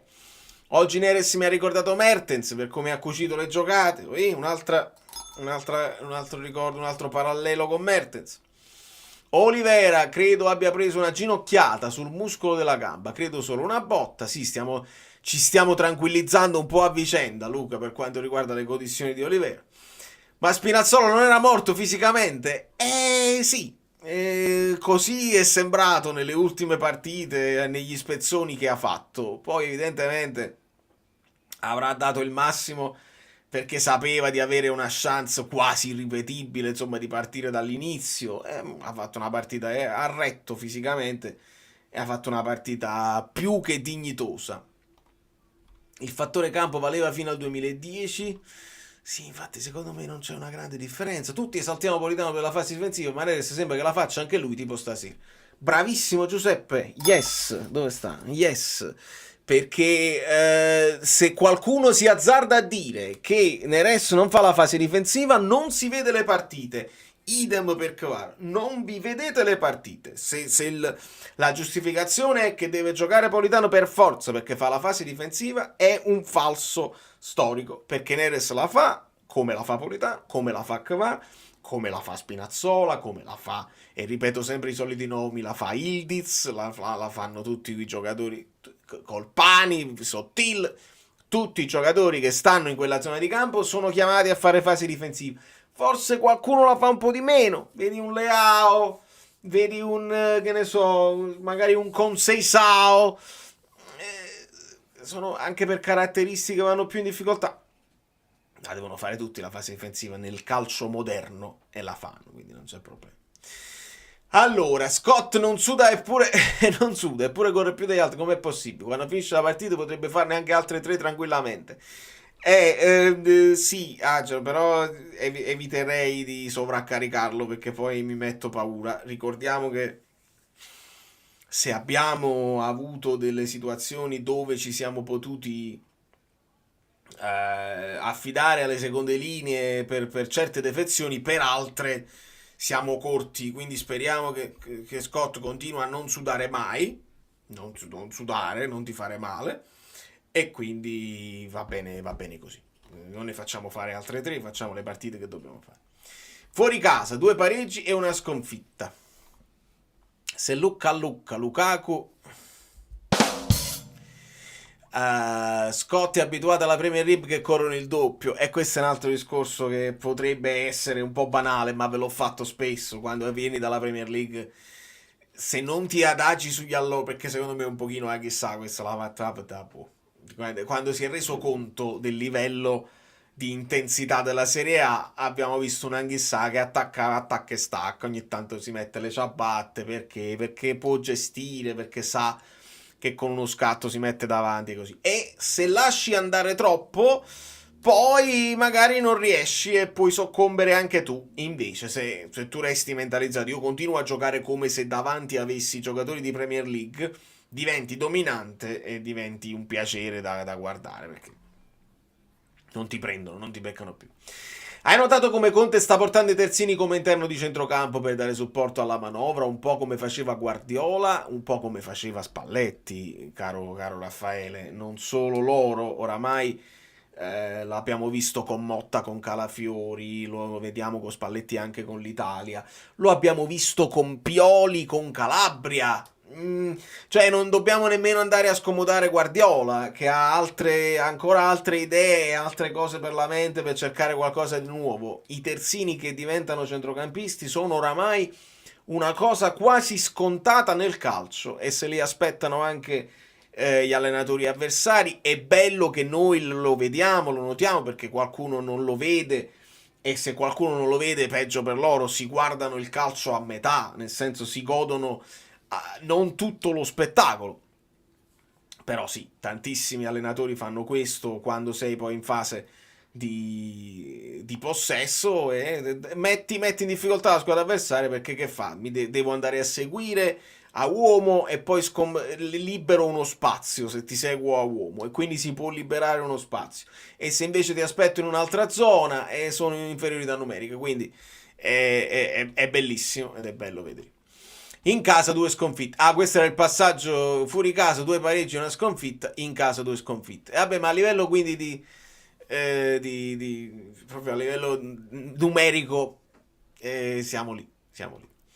Purtroppo l'ho seguita su Radio 1, per loro Spinazzola ha messo in croce Dodò. Confermo, sì. Più che Spinazzola ha messo in croce Dodò non ha fatto una grande partita. Mi dispiace, perché sono un fan, nel senso Dodò ha avuto un impatto su questo campionato importante, era man of the match spesso, ed era un punto dove potevamo soffrire, e lì secondo me Conte ci ha pensato. Ho un driblomane che va in continuazione da esterno a tutta fascia o da terzino che arriva fino in fondo, poteva essere un problema. E infatti là se la doveva gestire Oliveira con l'aiuto di Spinazzola. Dodò spesso si è incartato da solo, si è allungato il pallone fino al fondo, non è riuscito a mettere cross interessanti. Quindi Spinazzola ha messo in croce Dodò, sì, più volte ha vinto il duello individuale, per il resto Dodò deludente onestamente stasera. Posso dire che stasera Rachmani mi ha fatto... sì, ma figurati, no, a parte che è sdoganato il termine arrapare, si può dire, non credo che ci blocchino. Sì, un giocatore eccitante per la sua efficacia, la sua efficacia è sicuramente eccitante. Grande partita di Rachmani, come grande partita di Juan Jesus. L'unica fiorentina che conosco è la bistecca, buonissima tra l'altro. Non è sfortuna, fa sempre la stessa azione fotocopia con Di Lorenzo in appoggio. Aspetta, di cosa state parlando? Sfortuna, non è sfortuna. Fa sempre la stessa azione fotocopia con Di Lorenzo in appoggio. State parlando di Politano? Aggiungetemi dei dettagli, perché sennò non riesco a capire. Ma infatti per me è giusto che gioca, al contrario non trovo giusto che a differenza di tutti gli altri abbia questo velo. Ma hai ragione, è il velo di intoccabilità. Però secondo me possono pure cambiare le gerarchie con Conte, perché un po' come con Spalletti, perché poi non dimentichiamo che Lobotka sale in cattedra perché arriva l'infortunio di Demme. Quindi alle volte ci sono anche dei momenti proprio del calcio che vengono stabiliti dal fato. Arriva l'infortunio al momento giusto e tu ti fai trovare pronto Vedi Kvara, vedi Politano, arrivano infortuni, Neres si fa trovare pronto, sale in gerarchia, perché tu puoi fare benissimo in allenamento, ma se nel frattempo il tuo competitor ti garantisce poi la prestazione in partita, è difficile che l'allenatore si prenda un rischio e ti cambia la situazione, specialmente non avendo gli altri impegni delle coppe, e tu te la giochi perché dici la squadra che può continuare con queste certezze e non tocco niente, perché una partita a settimana hai voglia di fare. Capitano queste cose qua. Allora, quando capita il momento dove il destino ha deciso di fermare il tuo competitor, ti devi far trovare pronto. Se ti fai trovare pronto, le gerarchie possono anche, non dico ribaltarsi, ma si possono equilibrare. E quindi la prossima partita noi non siamo sicuri al 100% che Kvara e Politano, per forza. No, abbiamo il dubbio. Vuoi vedere che Kvara ha le paturnie in questa settimana? Può giocare Neres. Vuoi vedere che Neres e Kvara hanno dimostrato di stare in grande forma e contro una squadra piccola ti puoi giocare il doppio driblomane? Te li giocano tutti e due, quindi sono proprio contento che adesso abbiamo questa possibilità di non indovinare per forza la formazione ad ogni domenica. E l'ho appena mangiata la Fiorentina. Le cose può essere che stanno cambiando, esattamente. Chi ha criticato Conte capisce nulla, tatticamente è un mostro. Oggi vedevo Spinazzola l'ala offensiva e Olivera che convergeva a centrocampo perché Lobotka era schermato. Giuseppe, che per fortuna qua voi se le abbiamo viste queste cose qua, ma tu, come penso tutti gli altri collegati in questo momento, quando ne siamo 500 e passa e non so quanti like ci sono, fatemi sapere. Per fortuna non cadiamo dal pero e quando parliamo di calcio ce la riguardiamo la partita dopo la reaction, dove uno sta col patema d'animo e quindi in reaction poi te la rivedi con calma, analizzi, te la studi ed è bello anche vedere delle cose che non si vedono a prima acchitto. Ciro Neres. In casa il Napoli ha fatto 21 punti su 27, 13 gol fatti, 6 subiti. In trasferta 23 punti su 30, 17 gol fatti e 6 subiti. Percorso coerente anche nelle prestazioni, non mi sembra manchi qualcosa. Bella ricostruzione proprio tecnica e numerica, dove non si può ribattere, sono dei fatti. Ricordiamo anche un pochino le goleade, dove hai dilagato. Ovviamente mi viene in mente Cagliari, dove fai 4 gol. Quindi la differenza che vediamo adesso, 17 gol fatti rispetto ai 13 gol fatti, però ovviamente una partita in più hai fatto in trasferta, quindi quei 4 gol pesano. Poi ne hai fatti 3 adesso al Franchi, che non è poco, e ovviamente quindi ti dà quella sensazione siamo più forti in trasferta, ma secondo me c'è un grande equilibrio e senza l'equilibrio non si va da nessuna parte, non è che tu puoi fare un grande ruolino in trasferta però scacchi in casa, non vai da nessuna parte, devi avere una continuità in entrambe le situazioni, altrimenti come li fai i punti? Neres o Kvara, preferisco entrambi nel Napoli. Esatto, io me la risolvo così, non c'è alcun dubbio, anzi scatta l'applauso. Dove scatta l'applauso? No, non scatta l'applauso.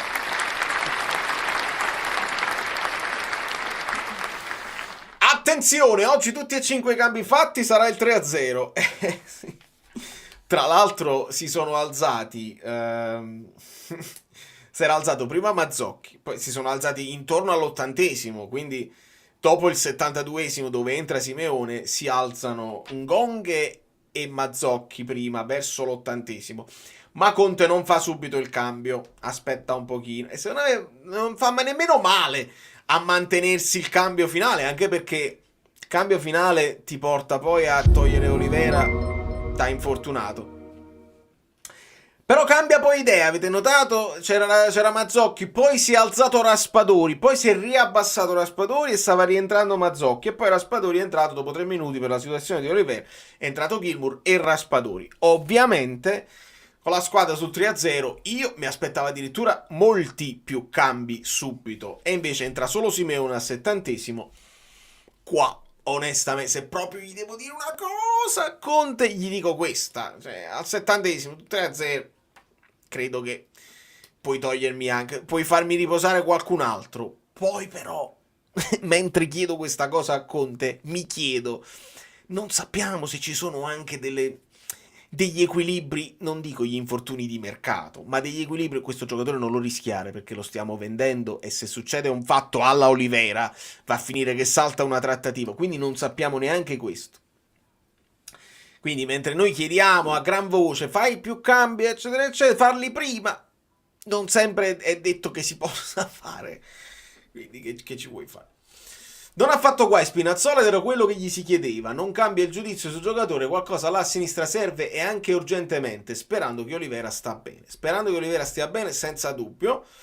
Ci aggiungiamo però che rispetto, lo avevo accennato prima, se fai lo scambio Spinazzola-Biraghi è un pochino meno duttile, perché Biraghi non ce lo vedo a fare l'ala offensiva, l'ala sinistra offensiva come ha fatto adesso Spinazzola a piede invertito. Ce lo vedo sicuramente a fare il terzino, ce lo vedo a fare il tutta fascia al posto di Olivera, senza dubbio. Sempre però devi entrare nei meccanismi, perché Olivera ha imparato a fare quelle cose a centrocampo che sono particolari e che devono imparare a farle un po' tutti.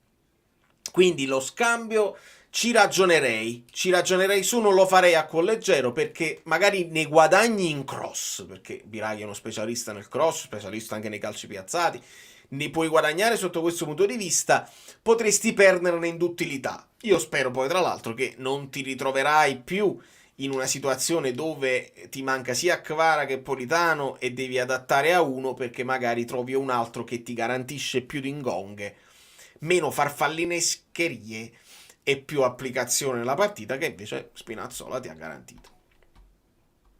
Il mio audio non è sincronizzato col video. Sono un po' in ritardo. Hai ragione. Hai ragione, amico mio. Chiudete gli occhi. Non posso farci niente in questo momento. Vuol dire che siamo andati in difficoltà di troppa roba. Può essere. Può essere. L'unica cosa che posso fare è questa. Per dare un pochino... e poi... si riorganizza. No, sono in lag. Hai ragione. Vabbè, chiudete gli occhi, speriamo, magari adesso che arriva Guido si aggiusta. Non ci posso fare niente, siamo andati in lag. Forse troppa roba, musica, che ne sai. Va bene, quando ho visto Olivera per terra mi è venuto in mente il tuo commento sul fatto che, specie con la... Bravo. Specie con l'azione tempo di acconciare stile Ospina. Esatto, ed è un po'... forse è un po' drammatico, cioè è drama queen, si fa ma che male, è finita la carriera, e invece non è detto, il momento del dolore e poi lo recuperiamo subito. Fuori buongiorno, Rachmani leader della difesa e Jesus super. Questo discorso, che poi è giusto, ci potrebbe far riflettere anche su quella cosa che diciamo sempre. Rachmani deve avere il compagno di difesa fortissimo, altrimenti gioca male pure lui. Allora, se è vero questo, vuol dire che qua Jesus è fortissimo. E non lo voglio dire. Vuol dire che non è detto sempre. È chiaro, se giochi con Kim, se giochi con Buongiorno è meglio, probabilmente. Però non è detto, se stai sul pezzo, se stai concentrato, puoi fare una grande partita anche di leadership, anche con un altro compagno.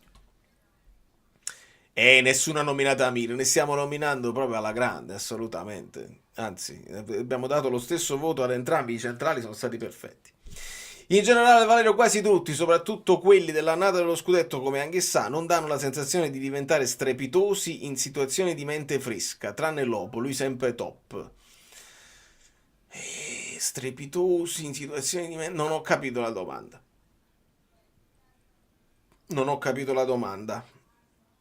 Anghissà, Di Lorenzo, non sono strepitosi in situazioni di mente fresca. Mi devi spiegare meglio perché non ho capito. Meretta, altra grande prestazione, è stato detto sicuramente. Meretta ha fatto 2 paratone, va detto. Il Napoli vince e convince e va detto. Non sei sincronizzato e lo abbiamo capito. Migliore partita di McTominay e Anghissà, anche se il migliore in campo per me è Rachmani. In Napoli, vabbè, siamo tornati indietro nel tempo. Aspetta un attimo, perché qua ho detto che la botta sul tallone è una delle cose più infami che ci siano al mondo, però non un po' esagerato ogni volta. Sì, fa male al momento. Neres ha una marcia in più anche quando non prende la palla. Quanti veli intelligentissimi ha fatto oggi. È forte Neres, all'età giusta anche, ricordiamolo. Non è un giocatore giovane che si deve fare, è nell'età piena della maturazione. Ha esperienza internazionale con l'Ajax, col Benfica, Champions League. È un giocatore di grande livello. È un acquisto che, se l'avete sottovalutato, è follia. Beretta, Rachmani, Oliveira fanno poco schifo Gamba i Firenze, o sbaglio? Non lo so se... Hai notato Anghissà nei secondi tempi è sempre più avanti e pressa. Potrebbe essere che Conte gli dica di risparmiarsi un po'? No, non credo che sia... Anzi, penso che Conte gli dica di continuare a spingere, perché Anghissà lo ha detto proprio che Conte gli ha detto di non essere pigro. E quindi poi sappiamo che è lui che spesso è un diesel e va in crescendo e va sempre a crescere la sua prestazione, finisce sempre in crescendo. Però non credo che sia Conte gli abbia detto, conoscendo Conte non gli può mai dire di mantenersi e di risparmiarsi, non credo proprio. Arcamani è forte di suo. Intendo che quando si va sul 2-0 o un vantaggio importante soffrono meno la pressione e performano molto meglio.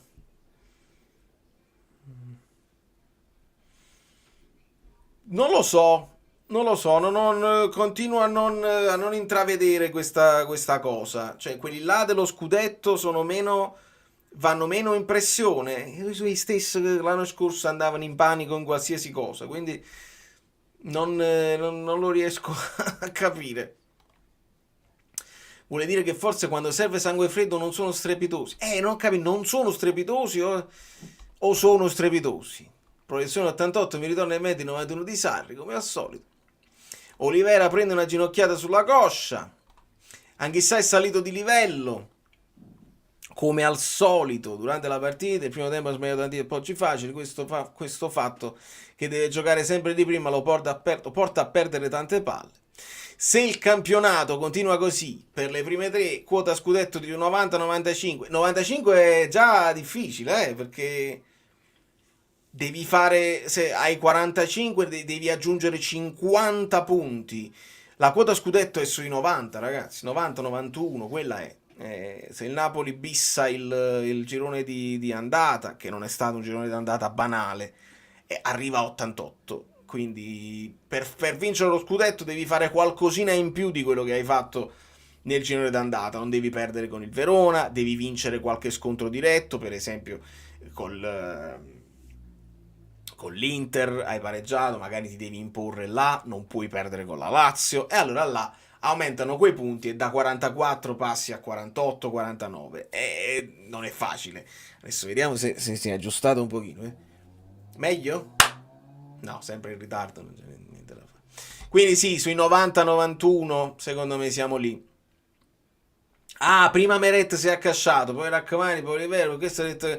Ma non lo so se una cosa... Sì, pure Meret che era crampi, pure lui, gli hanno tirato la gamba così. Rachmani pure una botta su quella scivolata che fa, dove si è immolato anche lui. Non credo, non lo so se il campo non era ideale, ma erano momenti di gioco, secondo me.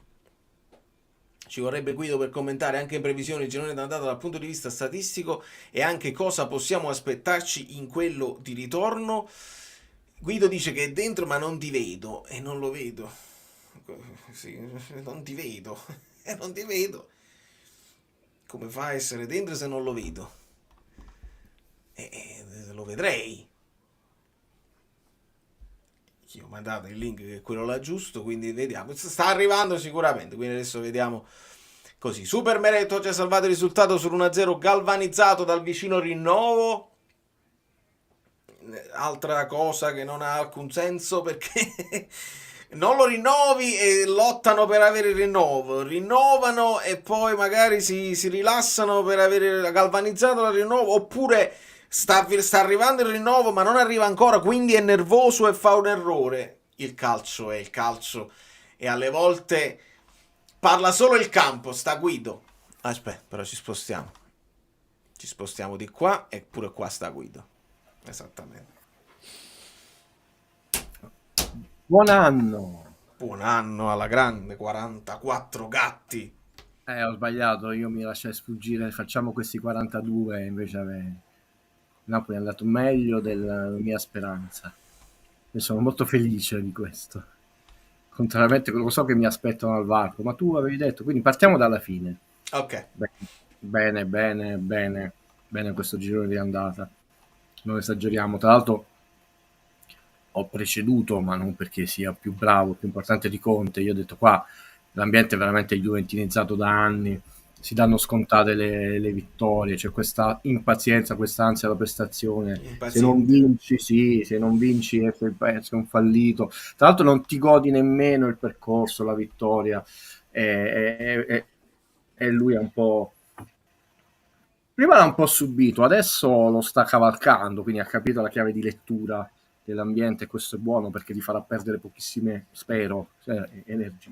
Comunque partiamo dalla fine, 44 punti, bene. Mi rendo conto che è una cosa che ho detto più volte, no? Che è una vittoria importante, mi dispiace per le merendine scadute, occhi alti, eccetera, però è importante per svariate ragioni. L'altra volta mi sembra che Fabio mi chiese, Guido, ma questa domenica, ha detto, è una domenica che poi è un sabato per noi oggi, dove Napoli deve cogliere l'occasione, noi non sappiamo quello che faranno gli altri, però è chiaro che non possono vincere tutte, perché c'è il derby Lazio-Roma, c'è da recuperare Atalanta-Juventus, l'Inter può vincere tutte, però non è un problema nostro, perché e se l'Inter vince tutte significa che la Fiorentina non guadagna più punti nella partita che deve recuperare. Noi l'abbiamo fatto il nostro. C'è una ragione diversa. Per questo io dicevo, e non lo so se ho ragione, che il Napoli è padrone del destino, perché poi se vince con l'Atalanta e con l'Inter... Sì. Però vorrei analizzarla in parallelo, per come ho visto la partita, per quanto poi vi racconto una cosa carina che ho visto stanotte. Io ho l'impressione che il Napoli ha vinto la partita l'altro giorno, no? Abbiamo pensato lo stesso termine, Valerio e io, no? Sereno, non abbiamo visto né stanco né sfiduciato né puntini né arrabbiato, un Conte sereno, nonostante ci poteva essere un minimo di preoccupazione per 3 assenze pesanti, 3 titolarissime, eccetera. No, abbiamo visto molto sereno e abbiamo visto il Napoli entrare con la consapevolezza noi dobbiamo vincere questa partita, quindi molto autoritario. Ha fatto un gol personale, perché però non bisogna nascondere tutto il bene che aveva fatto in quel momento, perché è un gol che è vero, un'azione bellissima di Neres, però fino a quel momento il Napoli sembrava cercare con insistenza di fare la partita. Poi non mi è piaciuto, ed è una ottima notizia invece, perché abbiamo sbagliato troppi disimpegni in uscita, ci siamo fatti un po' pressare nella nostra area di rigore. Meretto ha fatto un paratone pazzesco nel secondo tempo, però è giusto annullare il gol perché comunque si raggiusta furbescamente con la mano. Secondo tempo il Napoli è entrato di nuovo col fatto che noi dobbiamo fare 2-0, tranquilli, lo facciamo, e non mi è piaciuto in un'altra cosa, ed è un'ottima notizia e non è una contraddizione in termini. Dobbiamo migliorare in quelle ripartenze, in quelle chiusure di azione nelle ripartenze. È un'ottima notizia perché questa è una vittoria di testa. Io ho l'impressione, solo una mia impressione, che Conte abbia pianificato tutto in una sorta, poi possono essere di più, è solo la mia idea, di 4 step. Il primo step era conoscere la situazione, singoli calciatori, l'ambiente, eccetera, e credo che quello sia andato ben ormai. È stato bene che ha archiviato questo step. Il secondo step era curare questo Napoli. All'inizio del nostro live io dicevo il Napoli in convalescenza e io ho detto attenzione che Conte lo curerà in maniera diversa rispetto ad altri allenatori, la retorica, il gioco, eccetera, attraverso le vittorie. Solo le vittorie, secondo lui, potevano ridare forza e fargli acquistare una certa consapevolezza e solidità al gruppo. La partita non è chiave per lo scudetto, ma chiave per le nostre analisi, è quella dove io sono criticato, e immagino che oggi mi verrò criticato, invece è quella dove sono più sereno, è la famosa Juventus-Napoli. È ovvio che se uno cade nella retorica, sono 8 undicesimi della squadra che ha vinto lo scudetto, se lo dice pure il sito più colto, più raffinato e snob d'Italia, che il napolista ha un problema, perché veramente siamo noi che non ci siamo sbagliati i conti, che non sono solo, c'erano un po' di più, vabbè. Perché quello non era un Napoli impaurito, ma era un Napoli in convalescenza, ma un po' timoroso, ed era una tappa del percorso. Il Napoli di oggi è un Napoli consapevole, quindi c'è superato il secondo step, che è quello della cura attraverso le vittorie, e siamo all'inizio del terzo step, quello della consapevolezza. Tant'è vero che c'è stato questo switch, citiamo la parola inglese ma solo per onore a Valerio, che è perfettamente bilingue, non per fare gli snob, che è anche il titolo di un film di Black Edwards, in Italia tradotto nei panni di una bionda, chiusa questa parentesi cinefila.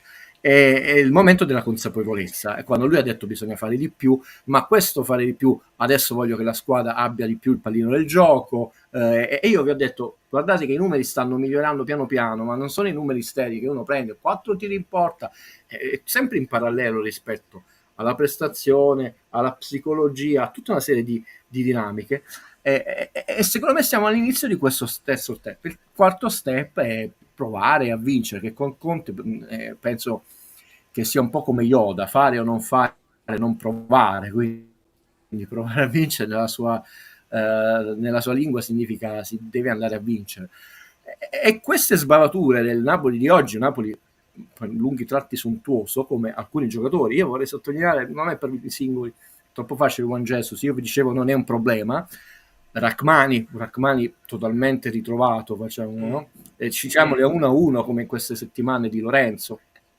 Lukaku, che Valerio ha perfettamente inquadrato la situazione, Maluccio, perché comunque è un attaccante che ha perso un po' lo smalto, però vedete che quando una squadra comincia a perdere anche un po' di lucidità o di corsa, Fiorentina ha pressato e ha giocato fino al 94esimo, perdevano 3-0 e continuavano a provare ad attaccare. Massimo rispetto per Paladino e il lavoro che sta facendo, massimo rispetto, bella squadra, ha corso veramente tanto, gioca un bel calcio, applausi, tranne quel fallaccio su Olivera, sono molto preoccupato. Dicevo, però Valerio, vedi che appena tu perdi quel mezzo metro, Lukaku non ha più il difensore proprio attaccato addosso, allora la sponda te la fa, allora la cosa lì diventa pericoloso, quindi è anche un lavorare ai fianchi, bisogna vedere chi regge di più. E Juan Jesus in settimana, criticatissimo, fisissimo, Juan Jesus ha detto non so se Conte vi sta allungando 10 anni la carriera, me la sta facendo interrompere prima, però io non mi sono stancato, cosa che vi aveva fatto notare questo scemotto, ha detto la vedete, entrano anche quelli che hanno giocato poco o niente, non si fermano per crampi, non mostrano segni di... Troppo facile citare McTominay, gioca sempre e viene dalla Premier. Citiamo chi aveva fatto panchina dopo la prima partita di campionato con Jesus adesso, e sembrava che doveva finire il mondo, molti miei colleghi, no? Le perdiamo tutti, Napoli ha vinto 6 partite di seguito e ha subito un solo gol, e faceva notare, quello ti sentivo perché ero in attesa l'amico Bellino, un'osservazione giusta ma che va perfezionata nel calcio di adesso, soprattutto non totalmente juventinizzato con quelle strane vittorie, non ti puoi concedere uno squilibrio tra casa e trasferta. Non a caso Atalanta a 21-20 con una partita in casa in meno, cioè hai 8 partite e 10, però diciamo, è chiaro che nel giro dell'andata hai o una partita più in casa o una in trasferta. L'Inter ne ha 20-20 con 2 partite da recuperare. Chi va male, non a caso va male. La Roma c'ha 15-5, il Milan 16-11. Non ci può essere questo scompenso, altrimenti non vai da nessuna parte. No, non è la Juve di Allegri che aveva 53 punti in casa, andava anche molto bene in trasferta, quasi una quarantina, perciò vinceva con 90 punti. Se tu ne fai 53 in casa non sei costretto a fare straordinari.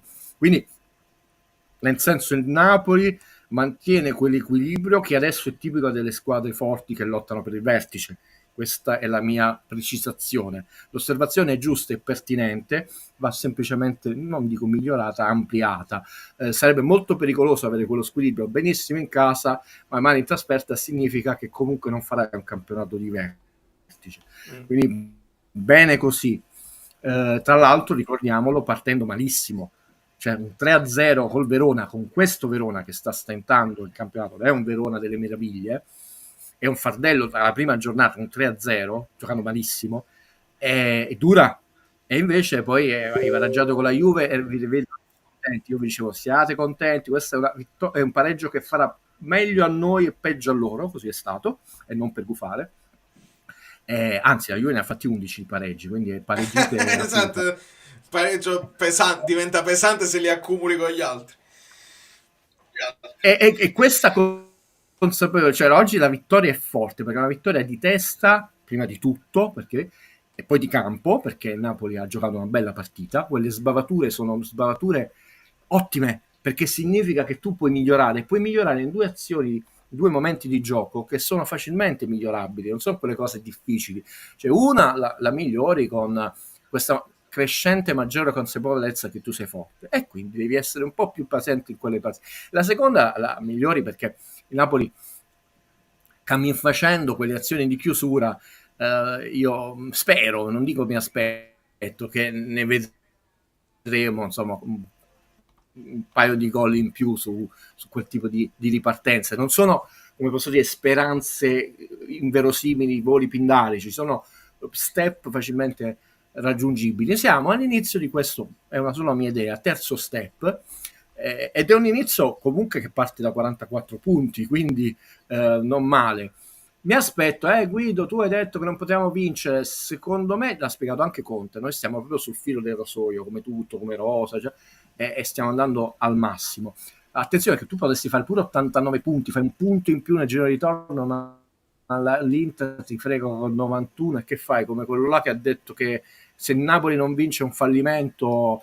Io sono più interessato a vedere il rafforzamento della squadra, della società, a vedere delle situazioni che diventano un punto di riferimento ormai costante, dove non si scende più, non so, in un più lontano futuro possibile. Va via Oriali, non è che poi torniamo a Edo a determinate situazioni, significa che quel tipo di dirigente che non fa lavoro anche durante la settimana fondamentale, infatti non stai sentendo spiffe, non stai sentendo polemiche, tutte le cose che vengono da fuori dalla stampa, non proprio niente, non stanno creando ulteriori situazioni che diventano malumori, cioè c'è tutto un lavoro di dirigenza e tu non vedi, ma che ti fa perdere meno energia e diventano più punti in campo. Poi non si torna indietro, non è che dici ma non serve, no, quel tipo di figura serve, non sarà lì, ma sarà più. Leggi qua, Carlo ci riporta, dice che ha letto su Twitter, non l'ho sentito nello specifico, però non mi sorprenderebbe, perché a Firenze si sono sempre contraddistinti con questo loro atteggiamento. Sì, molto volgare. Mi ricordo che insultavano la madre novantenne di Spalletti per tutta la partita, e non dimentichiamolo, ma sai che io preferisco concentrarmi sul fare, questa a rimarcare insomma i ricomplimenti al lavoro di tutto il Napoli, lo staff dirigenziale, i giocatori, i medici, di questo girone d'andata. Ricordiamo che è il terzo punteggio più alto raggiunto nel Napoli nell'era De Laurentiis, nel campionato a 20 squadre con la regola dei 6 punti, 50, 48 e 44, raggiunto un'altra volta con Ancelotti, quindi quarta volta non è nella un punteggio storia, da poco, non è un punteggio da poco, attenzione, non diamolo per scontato, ha più peso perché viene dopo il 44 di Ancelotti, veniva dopo il 48 di Sarri, e il 50 di Spalletti veniva dopo se stesso, 39, questo viene dopo non tanto i 28 del girone di andata. La gente dimentica, è vero che sono 8 undicesimi, ma a me queste cose mi fanno un po'. Però Guido, vedi, non tutti ci sono cascati, cioè nel senso John dice mancano Osi, Zelinski, Lozano, Rui, Kim, Elmas, cioè è mezza squadra.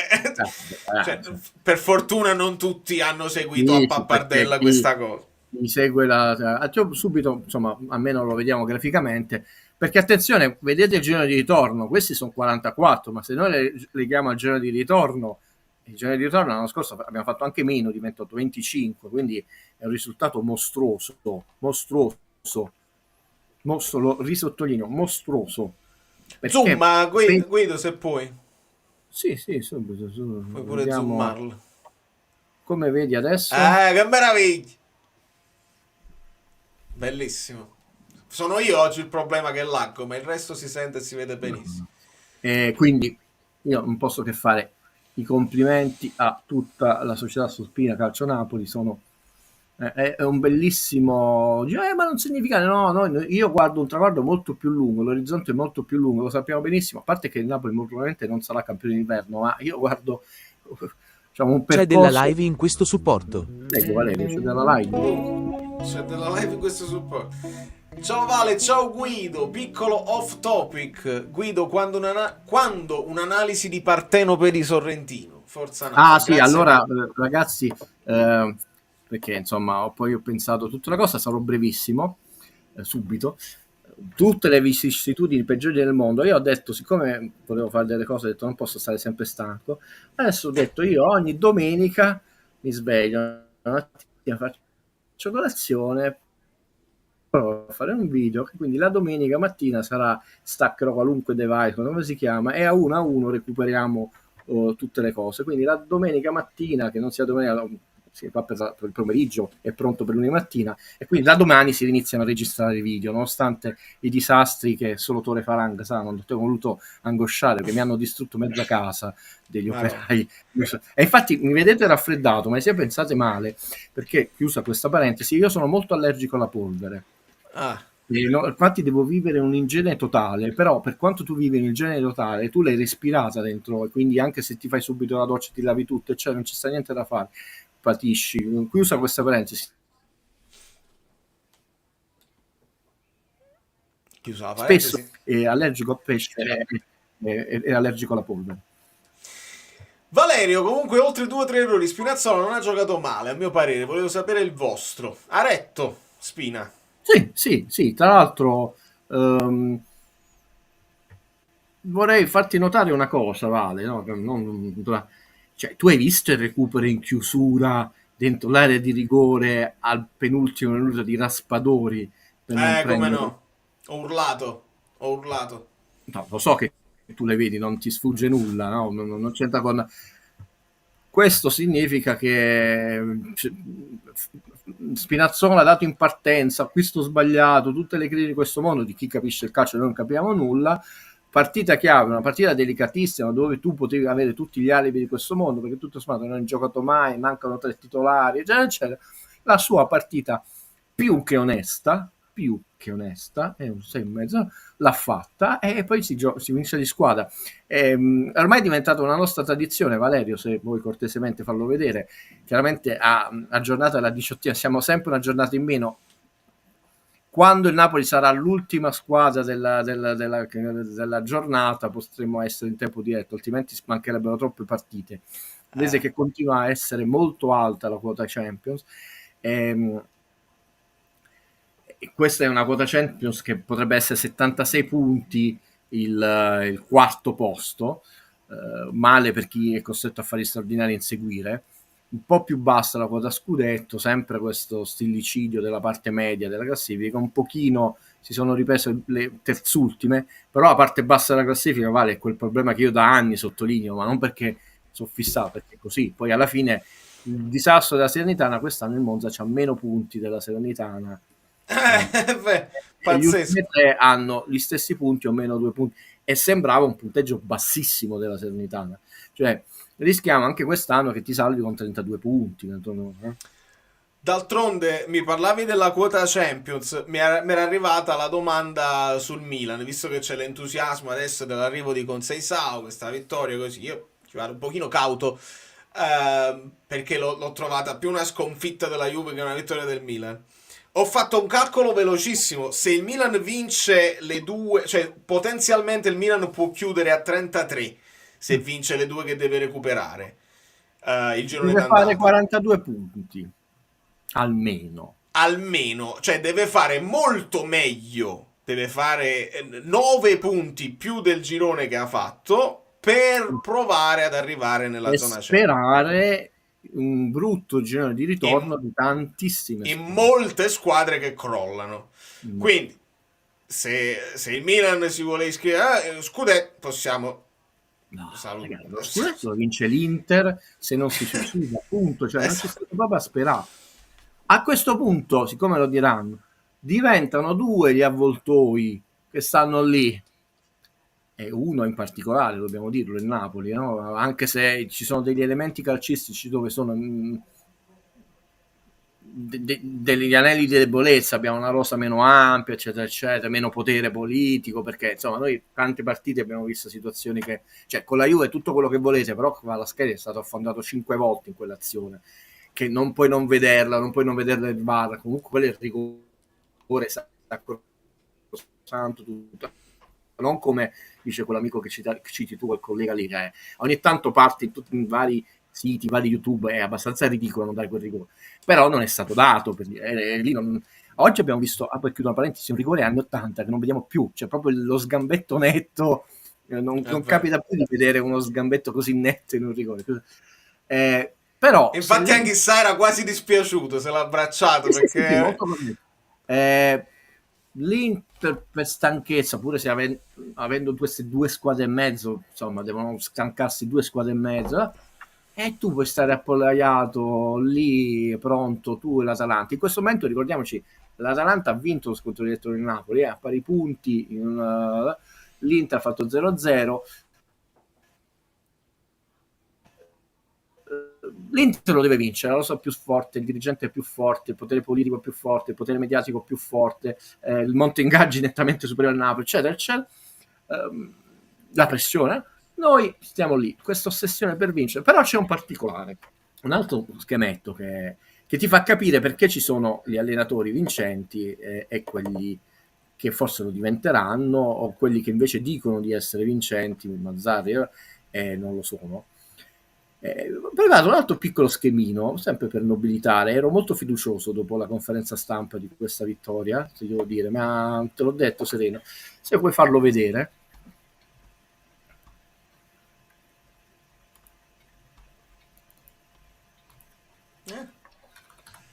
È vero, Conte ha pochissima esperienza in Serie A e tra l'altro insomma la Juve è stravincente e l'Inter è stravincente, quindi grazie a cavolo che ha percentuali enormi bulgare, cioè.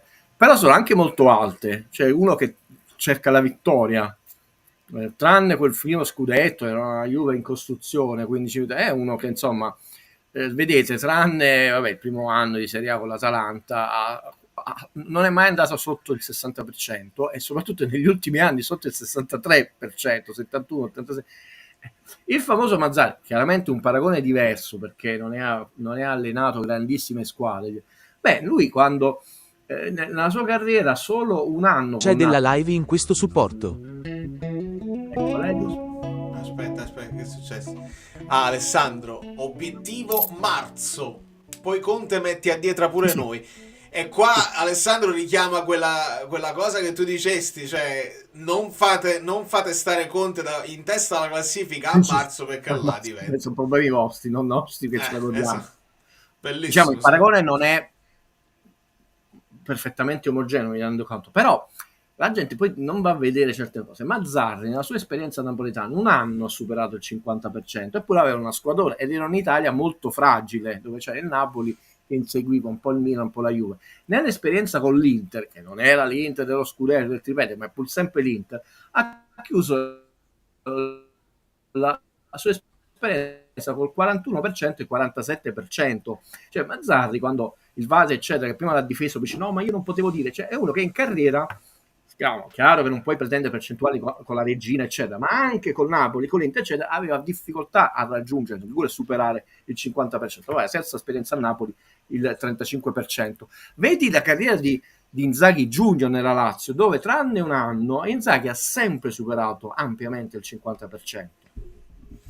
Guido, c'è una statistica su Inzaghi: se vince la Supercoppa diventa l'allenatore più vincente dell'Inter. Sì, perché tra l'altro ha 7 su 7, 7 partite e 7 vittorie come allenatore in Supercoppa. Pazzesco.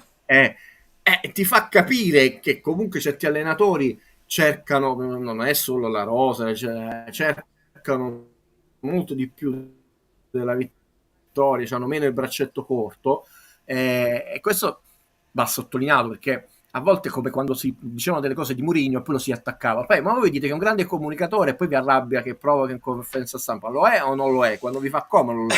Ecco, dire che una persona è vincente significa tante cose. Detto, io che non sono come sia le persone, ti sei convertito, non mi sono convertito nulla, né risultatista, eccetera, però mi piace di volta in volta incominciare a smontare cose e smontare i falsi miti, luoghi comuni e dire guardate qua è così.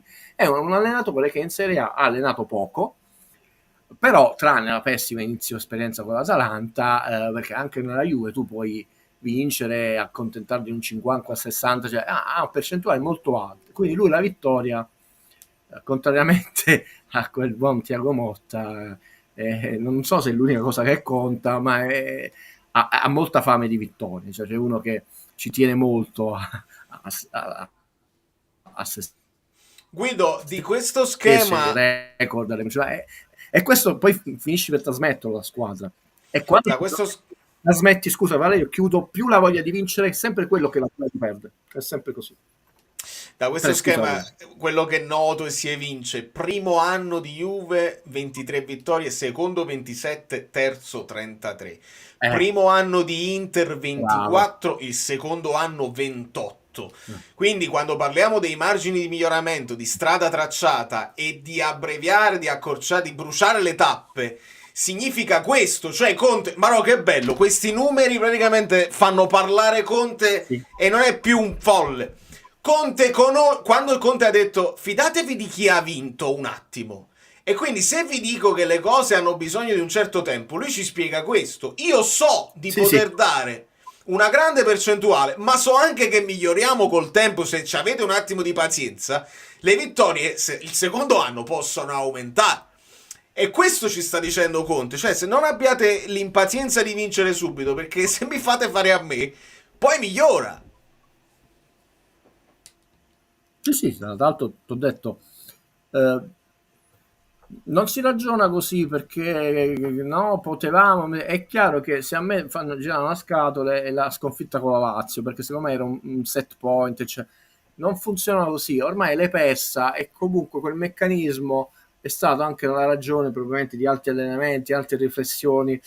È troppo banale e superficiale la ragione, tranne se è l'ultima partita poi è finito il campionato, c'è un percorso da fare, noi lo diciamo sempre, ormai sono anni, degli amici bellini non solo l'hanno capito, lo stanno apprezzando e sono diventati probabilmente loro stessi filosofi agli altri di questa appunto nuova filosofia di vedere il calcio.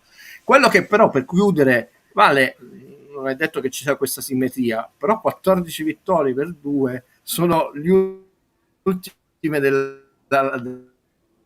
dell'Inter, quindi Napoli sta andando bene e può migliorare, sta giocando meglio di come è iniziato il campionato, e noi con molta serenità lo dicevamo, partite bruttine, cioè, probabilmente quelle partite bruttive servivano secondo me per curare un malato serio. Il malato non c'è più, perché non c'è più, e adesso c'è una squadra che sta incominciando a avere consapevolezza dei suoi mezzi e anche dei suoi limiti, perché questa è la prima forza, perché tu non ti devi sentire onnipotente. E oggi, ripeto, mi sono piaciute anche le cose che non sono andate bene, perché sono quelle cose che mi fanno avere fiducia, altrimenti tu dici ormai è finito il percorso, non puoi migliorare più, invece possiamo migliorare ancora. E come no, tra l'altro parla chiarissimo proprio lo schema, cioè per bissare quello che ha fatto l'Inter il secondo anno non puoi permetterti più sconfitte, sono 3 e quindi sono le 3 che ti sei già giocato, devi fare altrettante vittorie e 5 pareggi finali per mantenere quella stessa percentuale. Lui ha detto che stiamo proprio lì, te l'ha detto Conte, lo sa. Sì, ma infatti diciamo che il Napoli facciamo una cosa, fa 42 punti la sera, fa 86 punti, l'Inter ha vinto col 88, no? E si verifica quello che ho detto quest'anno, forse un po' meno di 90. Io che tra l'altro sarei contento con Napoli quinto, ma mi alzo in piedi, applaudo tutti quanti, ho detto cavolo, cioè hai ampiamente superato gli 80 punti, l'anno prossimo vediamo che cosa, ci strofiniamo le mani, però insomma le prossime partite, ve l'ho detto, le prossime 4 sono decisive. Tra l'altro il campionato mette molte squadre di scontri diretti, l'Inter invece no, quindi ci potrebbe essere uno scossone brutto Noi abbiamo svariati infortunati, io sono preoccupato, spero che sia solo una brutta botta, una sola domenica di pausa di Olivera. Oggi stava facendo una bella partita, anche lui. Sì. Dobbiamo recuperare Buongiorno, cioè Juan Jesus, io zero preoccupato, ve l'ho detto, ma non significa che buttiamo Buongiorno e diventa titolare. C'è bisogno la mezz'ora, la partita, state proprio sereni, che invece sembrava che crollava il mondo. Kvara sono molto preoccupato, non per quello che dico, per l'ambiente che lo sta già bocciando, perché quell'infortunio al ginocchio mi preoccupa e io sono sicuro che se lo porterà avanti per tutta la stagione, perché non per pessimismo, perché l'ho visto altre volte quel tipo di infortunio, e se tu vedi, non metto a fare l'elenco a Salvini, sono quei giocatori che hanno stretto i denti e per tutta la stagione hanno dovuto fare avanti e indietro, perché gli è andata bene, ok, non si è rotto, però è una brutta botta. Come hai fatto notare tu da bravo ortopedico, pure questo sei, quando tu hai una cattiva postura, cammini male, poi a parte che ti viene mal di schiena, puoi affaticare un arto piuttosto che l'altro. Quindi dici, ma perché in allenamento? E come no? Perché qua già... altra cosa invece di cui sono preoccupato, visto che pensavo di aver fatto un errore che mi fu detto, ma sto rinnovo di Zambo, il 3 febbraio questo può firmare con chiunque. Il rinnovo di Meret è fatta. Io non voglio vedere Zambo chissà la Juve, perché è un parametro zero. Queste cose un po' invece mi preoccupano, anche perché noi dovremmo mettere 2 pedine. L'anno prossimo ci sono anche Jesus va svincolato, però tu dici vabbè, non è il pilastro su cui costruire la squadra, ma io vi dissi Zambo Anghissà, ma figurati con Conte, ragazzi, zero problemi, cioè quello si toglierà il ciabatte, è il giocatore perfetto per lui e lui l'allenatore perfetto per lui, perché figuriamoci se si mette a fare il Pellegrini con questo momento che viene criticato alla Roma, le ha un po' svogliato, e infatti sta facendo una stagione all'altezza delle sue capacità, no? Però quel rinnovo invece non c'era, è fatta Guido, gli è stato rinnovato, no, non è stato rinnovato, no, ma vuole Napoli, vuole vedere cosa, vuole premiare, però sono passati altri 3 mesi, vuole premiare. Adesso siamo nel mercato invernale e ricordiamoci, non facciamo mezzi rischi, perché tutto questo tempo il giocatore si conosce le sue caratteristiche, la sua famiglia, tutto, sono sempre le stesse cose, diciamo. Quindi non è che Conte lo conosce, lo stima. In realtà, tra l'altro, tutti gli allenatori, anche quando era leggermente influenzato, affaticato, l'hanno sempre schierato, che significa che difficilmente rinunci a lui, e questo qualcosa vorrà dire che insomma un po' più forte della media. Queste invece sono preoccupazioni. Meret oggi ha fatto la partita da portiere da squadra di vertice. 2-0 che tu puoi andare su 1-2 e rimetti, no, in careggiata la Fiorentina, parata insidiosa, tiro insidioso dentro l'area, è andato bene a terra, non quelle partite dove ci fai 1000 parate, ne fai 2 ma quando servono e come servono. Anche lui rinnovo latita, perché c'hai pure il secondo portiere che va via e continui in scadenza. Sono cose da valutare per ridare serenità all'ambiente, perché non mi voglio vedere Zang che firma con un'altra squadra e De Laurentiis si può mettere fuori squadra per ripicca. Voglio rispondere a Fabio, ricordo che ci hanno aiutato gli ex arbitri qua, non è immediatamente giallo anche il fallo di mano quando è volontario, è sempre a discrezione dell'arbitro, specialmente quando prendono la palla con la mano dopo che cercano di prendersi un fallo che l'arbitro non ha chiamato, l'arbitro è difficile che ammonisce. Secondo me, ma io le sbaglio tutte, sono diventato pure barbone, quindi non vale nulla di quello che vi dico, manco i numeri. Sai un fallo che io avrei dato ammonizione, tu ricorderai perfettamente l'azione della partita. Sapete che io ormai non valuto la prestazione di Lobotka perché è imbarazzante, non imbarazzante che è un giocatore imbarazzante, perché proprio imbarazza gli avversari, fa sembrare facile qualunque situazione, anche dove è pressato, cioè. Quell'azione dove lui se n'è andato e la squadra era in transizione, in superiorità, ha passato la metà campo, ha superato anche i 2 giocatori che lo marcavano ed è stato steso. Non è un fallo né cattivo né era violento né molto però era efficace, Però l'azione è molto pericolosa, perché quello è il classico fallo tattico alla Gasperini d'Atalanta. E lì sarei stato un po' più severo, se ti devo dire una sbavatura mia, ma non vale nulla. No, perché vale. è molto pericolosa potenzialmente come azione, perché lui ha saltato tanti giocatori. Ha fatto lo strappo box to box, però non gli hanno permesso di arrivare all'altro box. Questa considerazione di Gennaro è ancora più sottile, perché dice non dovrebbe essere anche simulazione sapendo che l'hai presa con la mano e fingi di no. Caro Gennaro, siamo nel mondo perfetto del calcio, nel senso che tu stai fingendo di non averla presa e quindi noi vediamo simulazioni dove non vengono presi e si mettono le mani in faccia e urlano che si sono fatti male e non interviene nessuno. Sono sciocchezze, diciamo, la partita di oggi sono sbavature, abbiamo visto, anche perché parte l'ultimo fallo veramente mi ha fatto arrabbiare, meno male che sono entrato in live molto tardi, perché io non amo i falli violenti, antisportivi. Se è andato un fallo cattivo per frustrazione, se lo prendi un attimo più sotto gli rompi il tendine dell'Achille, non stagione finita, un anno se ne va per 9-10 mesi per il tendine dell'Achille, e cambia tutta, non solo la sua stagione, la carriera.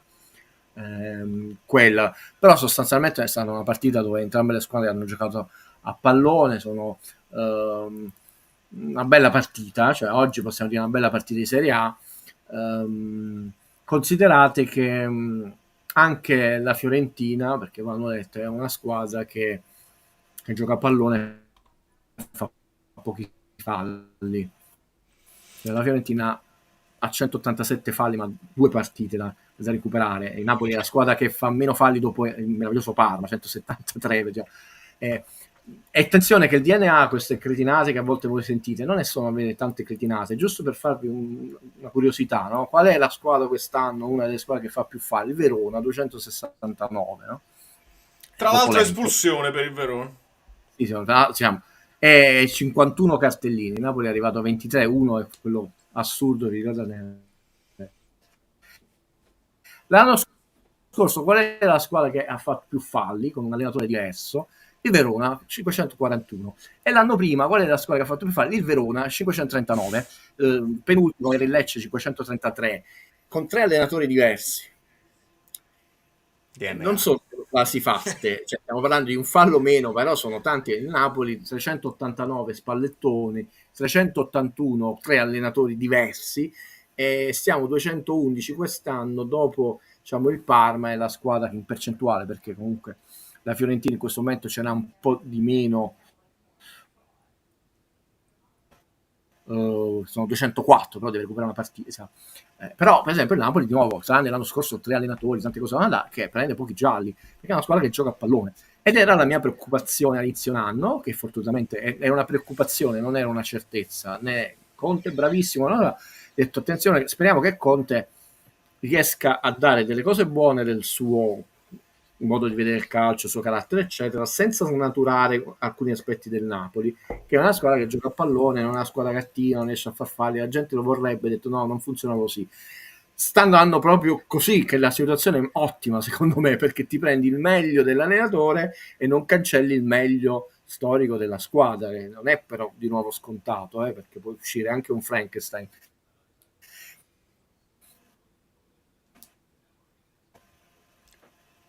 Il Verona non lo sto vedendo la partita, però è una squadra brutta e sporca e cattiva, e non mi riferisco a cose razzistiche, nel senso che fa tanti falli, 91 cartellini lo scorso anno, quest'anno 51, non è ancora finito il girone, quindi l'anno precedente 107, Valerio, 107. Guido, ti lancio, Daniele ti lancio uno spunto che magari qualcuno magari si ruba l'idea e lo fa, oppure lo possiamo fare per la prossima live, vedere i punti fatti dalle squadre di Conte al girone di ritorno, se ci sono stati mai dei cali di performance, insomma. Beh, un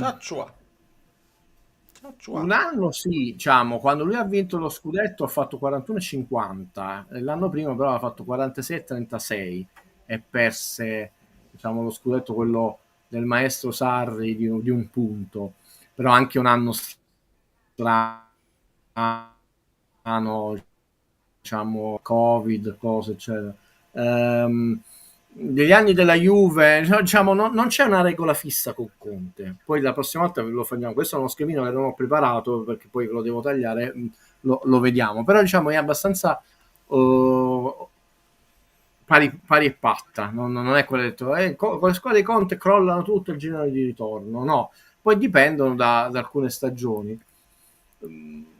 Noi dipende, secondo me possiamo dire che dipenderà molto dagli infortuni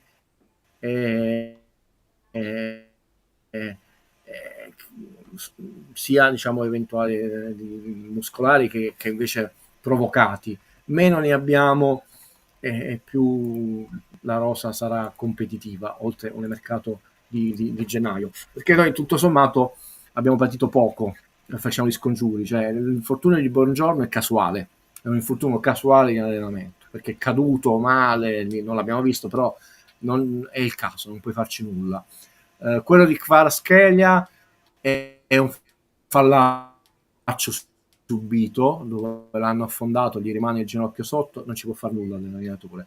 Lobotka che era in nazionale, Mazzocchi un po' di affaticamento, tutto sommato Meret e Mazzocchi, diciamo, facciamo gli scongiuri, fino adesso la squadra e la preparazione sono cose normali. Ha saltato un solo giocatore in una partita per squalifica, non per causa di Conte, alla prima di campionato, Zerbin.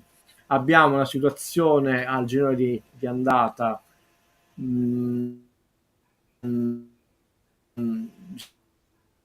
diciamo di pericolo solo di Zamo Ghissà con 3 ammonizioni di Lorenzo, e quindi alla prossima va in diffida, però si è anche concluso tutto un girone, quindi ci può stare che tu nel corso di un campionato di una partita per somma di ammonizioni, quindi non è per ora la situazione di ammonizioni, di una situazione di criticità. Quindi fino adesso il percorso vuol dire che la gestione della rosa medica, dello staff è stata una buona gestione, e quegli elementi di criticità, soprattutto i 2 gravi, Buongiorno e Kvaratskhelia, non dipendono né dai giocatori né dallo staff eccetera, sono stati veramente casuali. Quello di Kvaratskhelia è molto più grave perché tra l'altro ricordiamoci non fu fischiato nulla dall'arbitro, non ne hanno munizione eccetera, era un fallo molto brutto. Questo è quello che mi sento di dire. L'altro aspetto è un aspetto emozionale, che nel senso, se Napoli supera le prossime 4 partite forche codine abbastanza bene, e poi significa ancora maggiore consapevolezza, ancora maggiore forza fisica, diventa, poi ricordate che diventa sempre più stretto il tunnel per gli avversari. Quindi vediamo le prossime. Io vi dissi queste 4 sono molto soddisfatto. Vediamo le prossime 4. Intanto la prima è già fondamentale, perché noi siamo partiti malissimo, non diciamo niente, vince col Verona è +3 nella classifica Guido, e non sono pochi +3, perché ti porti 3 punti che tu dici anche se pareggi 1, -2, +3, sto ancora +1 nella classifica. Piano piano. Infatti, vediamo cosa succede. Siamo all'87esimo, sono ancora sullo 0-0. Ricordiamo il Verona un uomo in meno, e ci hanno segnalato che Ciacciuà, con la munizione che ha preso all'82esimo, dovrebbe saltare la partita col Napoli. Ciacciuà, che è stato un castigo di Dio contro di noi, e poi si è un po' perso. Guido, facevano un paragone. No, sai questa... Amore mio. Dove stai? No, un passo esatto. diverso. Tu lo sai che io avevo la 10 quando giocai, me la feci cambiare, forse sarò stato l'unico giocatore al mondo che ha le 10 sulla spalla e chiede di cambiarla con la 4, perché all'epoca non erano come adesso. Un giorno la devo andare a trovare in cantina, a pallavolo avevo la 14, che e poi quella di Mertens. Sì, che tra l'altro Valerio era... La mia prima mano di pallavolo era, per causa mia, giallo-rossa. Poi passai in un'altra squadra, era azzurra e bianca. E a pallacanestro, per la mia straordinaria passione, uno è inarrivabile, uno deve avere anche, diciamo, umiltà, che è Oscar, chiaramente, che aveva la 18, Nando Gentile. Poi portando lo stesso cognome, io in maniera, diciamo, molto più modesta, era 5. Quindi le mie maglie sono state la 4 di Bagni, la 5 di Ferdinando Gentile, insomma era poi la 14 di Mertens, chiaramente 10 di Maradona è inarrivabile, lì è un'icona, la guardi, dici ti voglio bene già.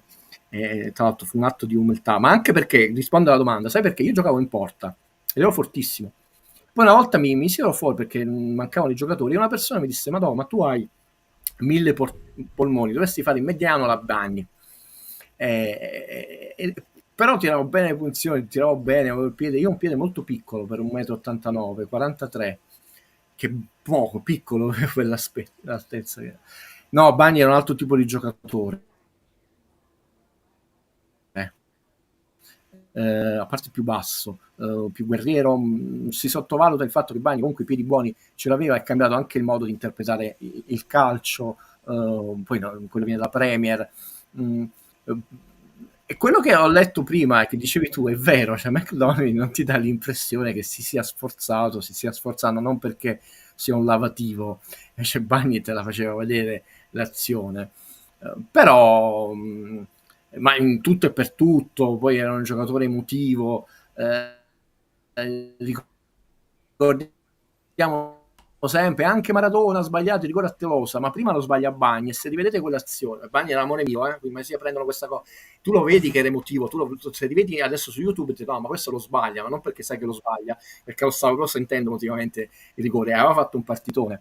Sono un po' diversi come giocatori. Poi dobbiamo ancora capire fra un po' dove lo dobbiamo collocare. Bagni era un po' più arretrato, perché poi la grande intuizione di Bagni fu di Nino Marchesi. Infatti lui quando perso la Juve e la Juve veniva al San Paolo, io me ne avevo tutte quelle partite, Bagni gli portavo i fiori, lo abbracciavo perché gli ha cambiato la carriera, perché poi ci sono dei giocatori che riconoscono, sono dei galantuomini, no? Anche se passano altre squadre, riconoscono l'importanza dell'influenza che ha avuto un allenatore nel corso della sua vita.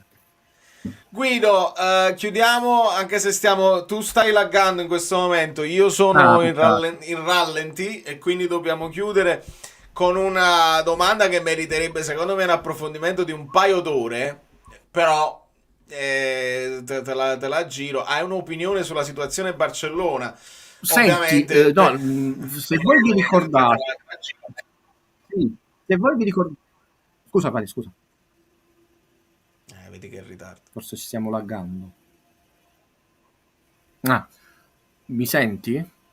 Forse quando arriviamo a un certo numero di ore rallenta tutto.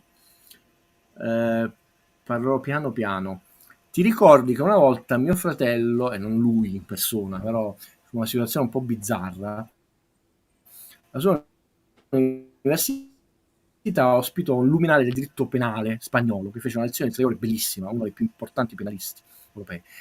Non c'era né il preside né il direttore e lui fece un po' le veci simpaticamente, questa cosa curiosa, e poi volle andare in giro per Napoli, chiese a mio fratello, che non è tifoso di nessuna squadra, andare subito a vedere il Morales e il Maradona e vi raccontai di alcune cose. Ecco, lui faceva parte del consiglio di amministrazione, non solo nei soci del Barcellona, e raccontò poi a cena a mio fratello che era uscito dal consiglio per divergenze etiche di bilancio. Questa situazione in Barcellona è una situazione di indebolimento finanziario, etico, morale, visione che non nasce oggi.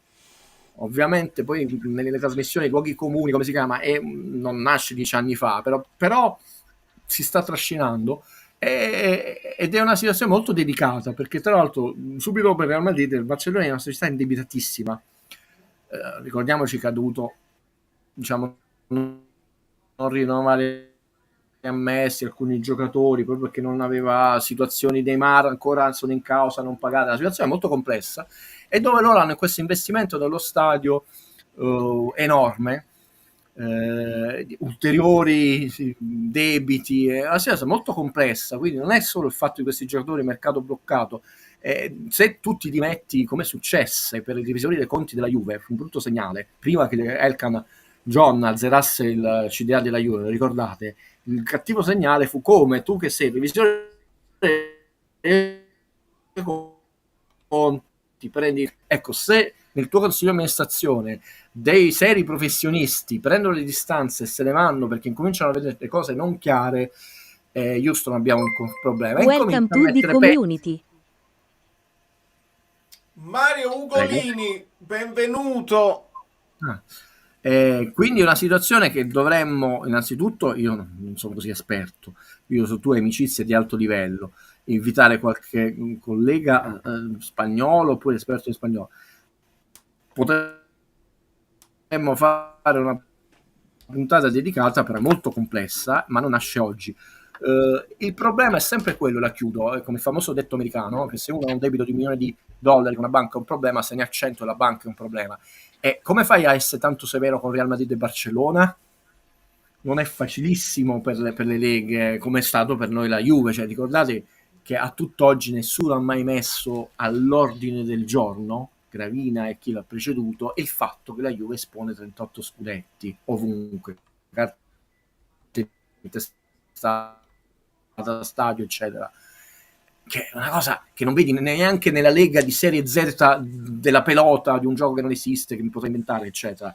Perché la Juve, vedi se il Genova si mette in uno scudetto, il Genova è una società di serie A, non dico uno scudetto in più, se il giorno dopo Gravina ordine del giorno, rimozione, multa, eccetera. Quindi sono situazioni molto delicate. Fortunatamente, almeno da questo punto di vista, il Napoli è ancora indietro sulle strutture, un'altra puntata che dovevo dedicare, sono molto preoccupato per la conferenza di De Laurentiis, però non abbiamo buchi di bilancio e non abbiamo situazioni strane indietro del tempo, perché anche la stessa mano la cosa fa ridere per come la stanno strumentalizzando alcuni colleghi.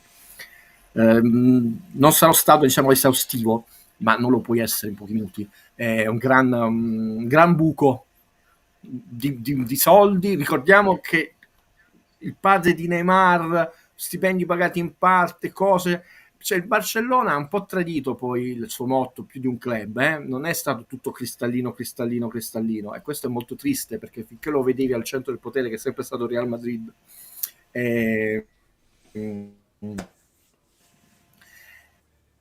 ok, ci sta, anche se non è bello. Quindi ci sono cose da scavare e da chiarire, anche partendo dall'operazione Neymar. Grazie, Guido. Quell'operazione che loro presero dal Paris Saint-Germain con quella clausola, te lo ricordi? Chiaro. Grazie mille. Ci vediamo sto soffrendo io perché... da me. E poi con Valerio ci vediamo. Ciao Vale. Guido Gentile, piano sequenza, grazie mille.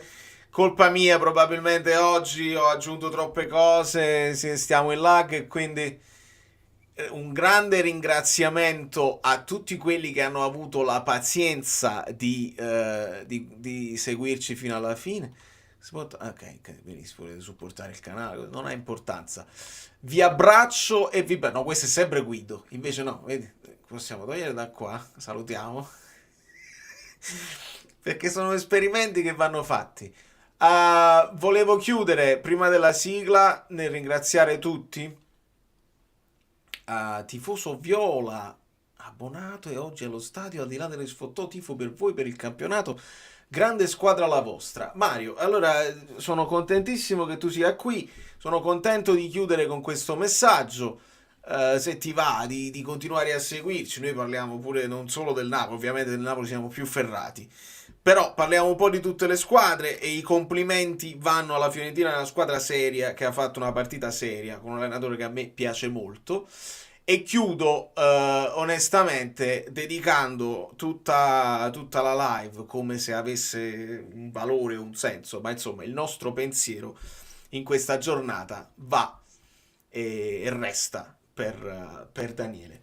Un abbraccio a tutti, domani reaction, poi analisi tattica, insomma ci sarà da divertirsi. Molto bene, vedo un clima sereno, mi fa piacere. Allora, prego.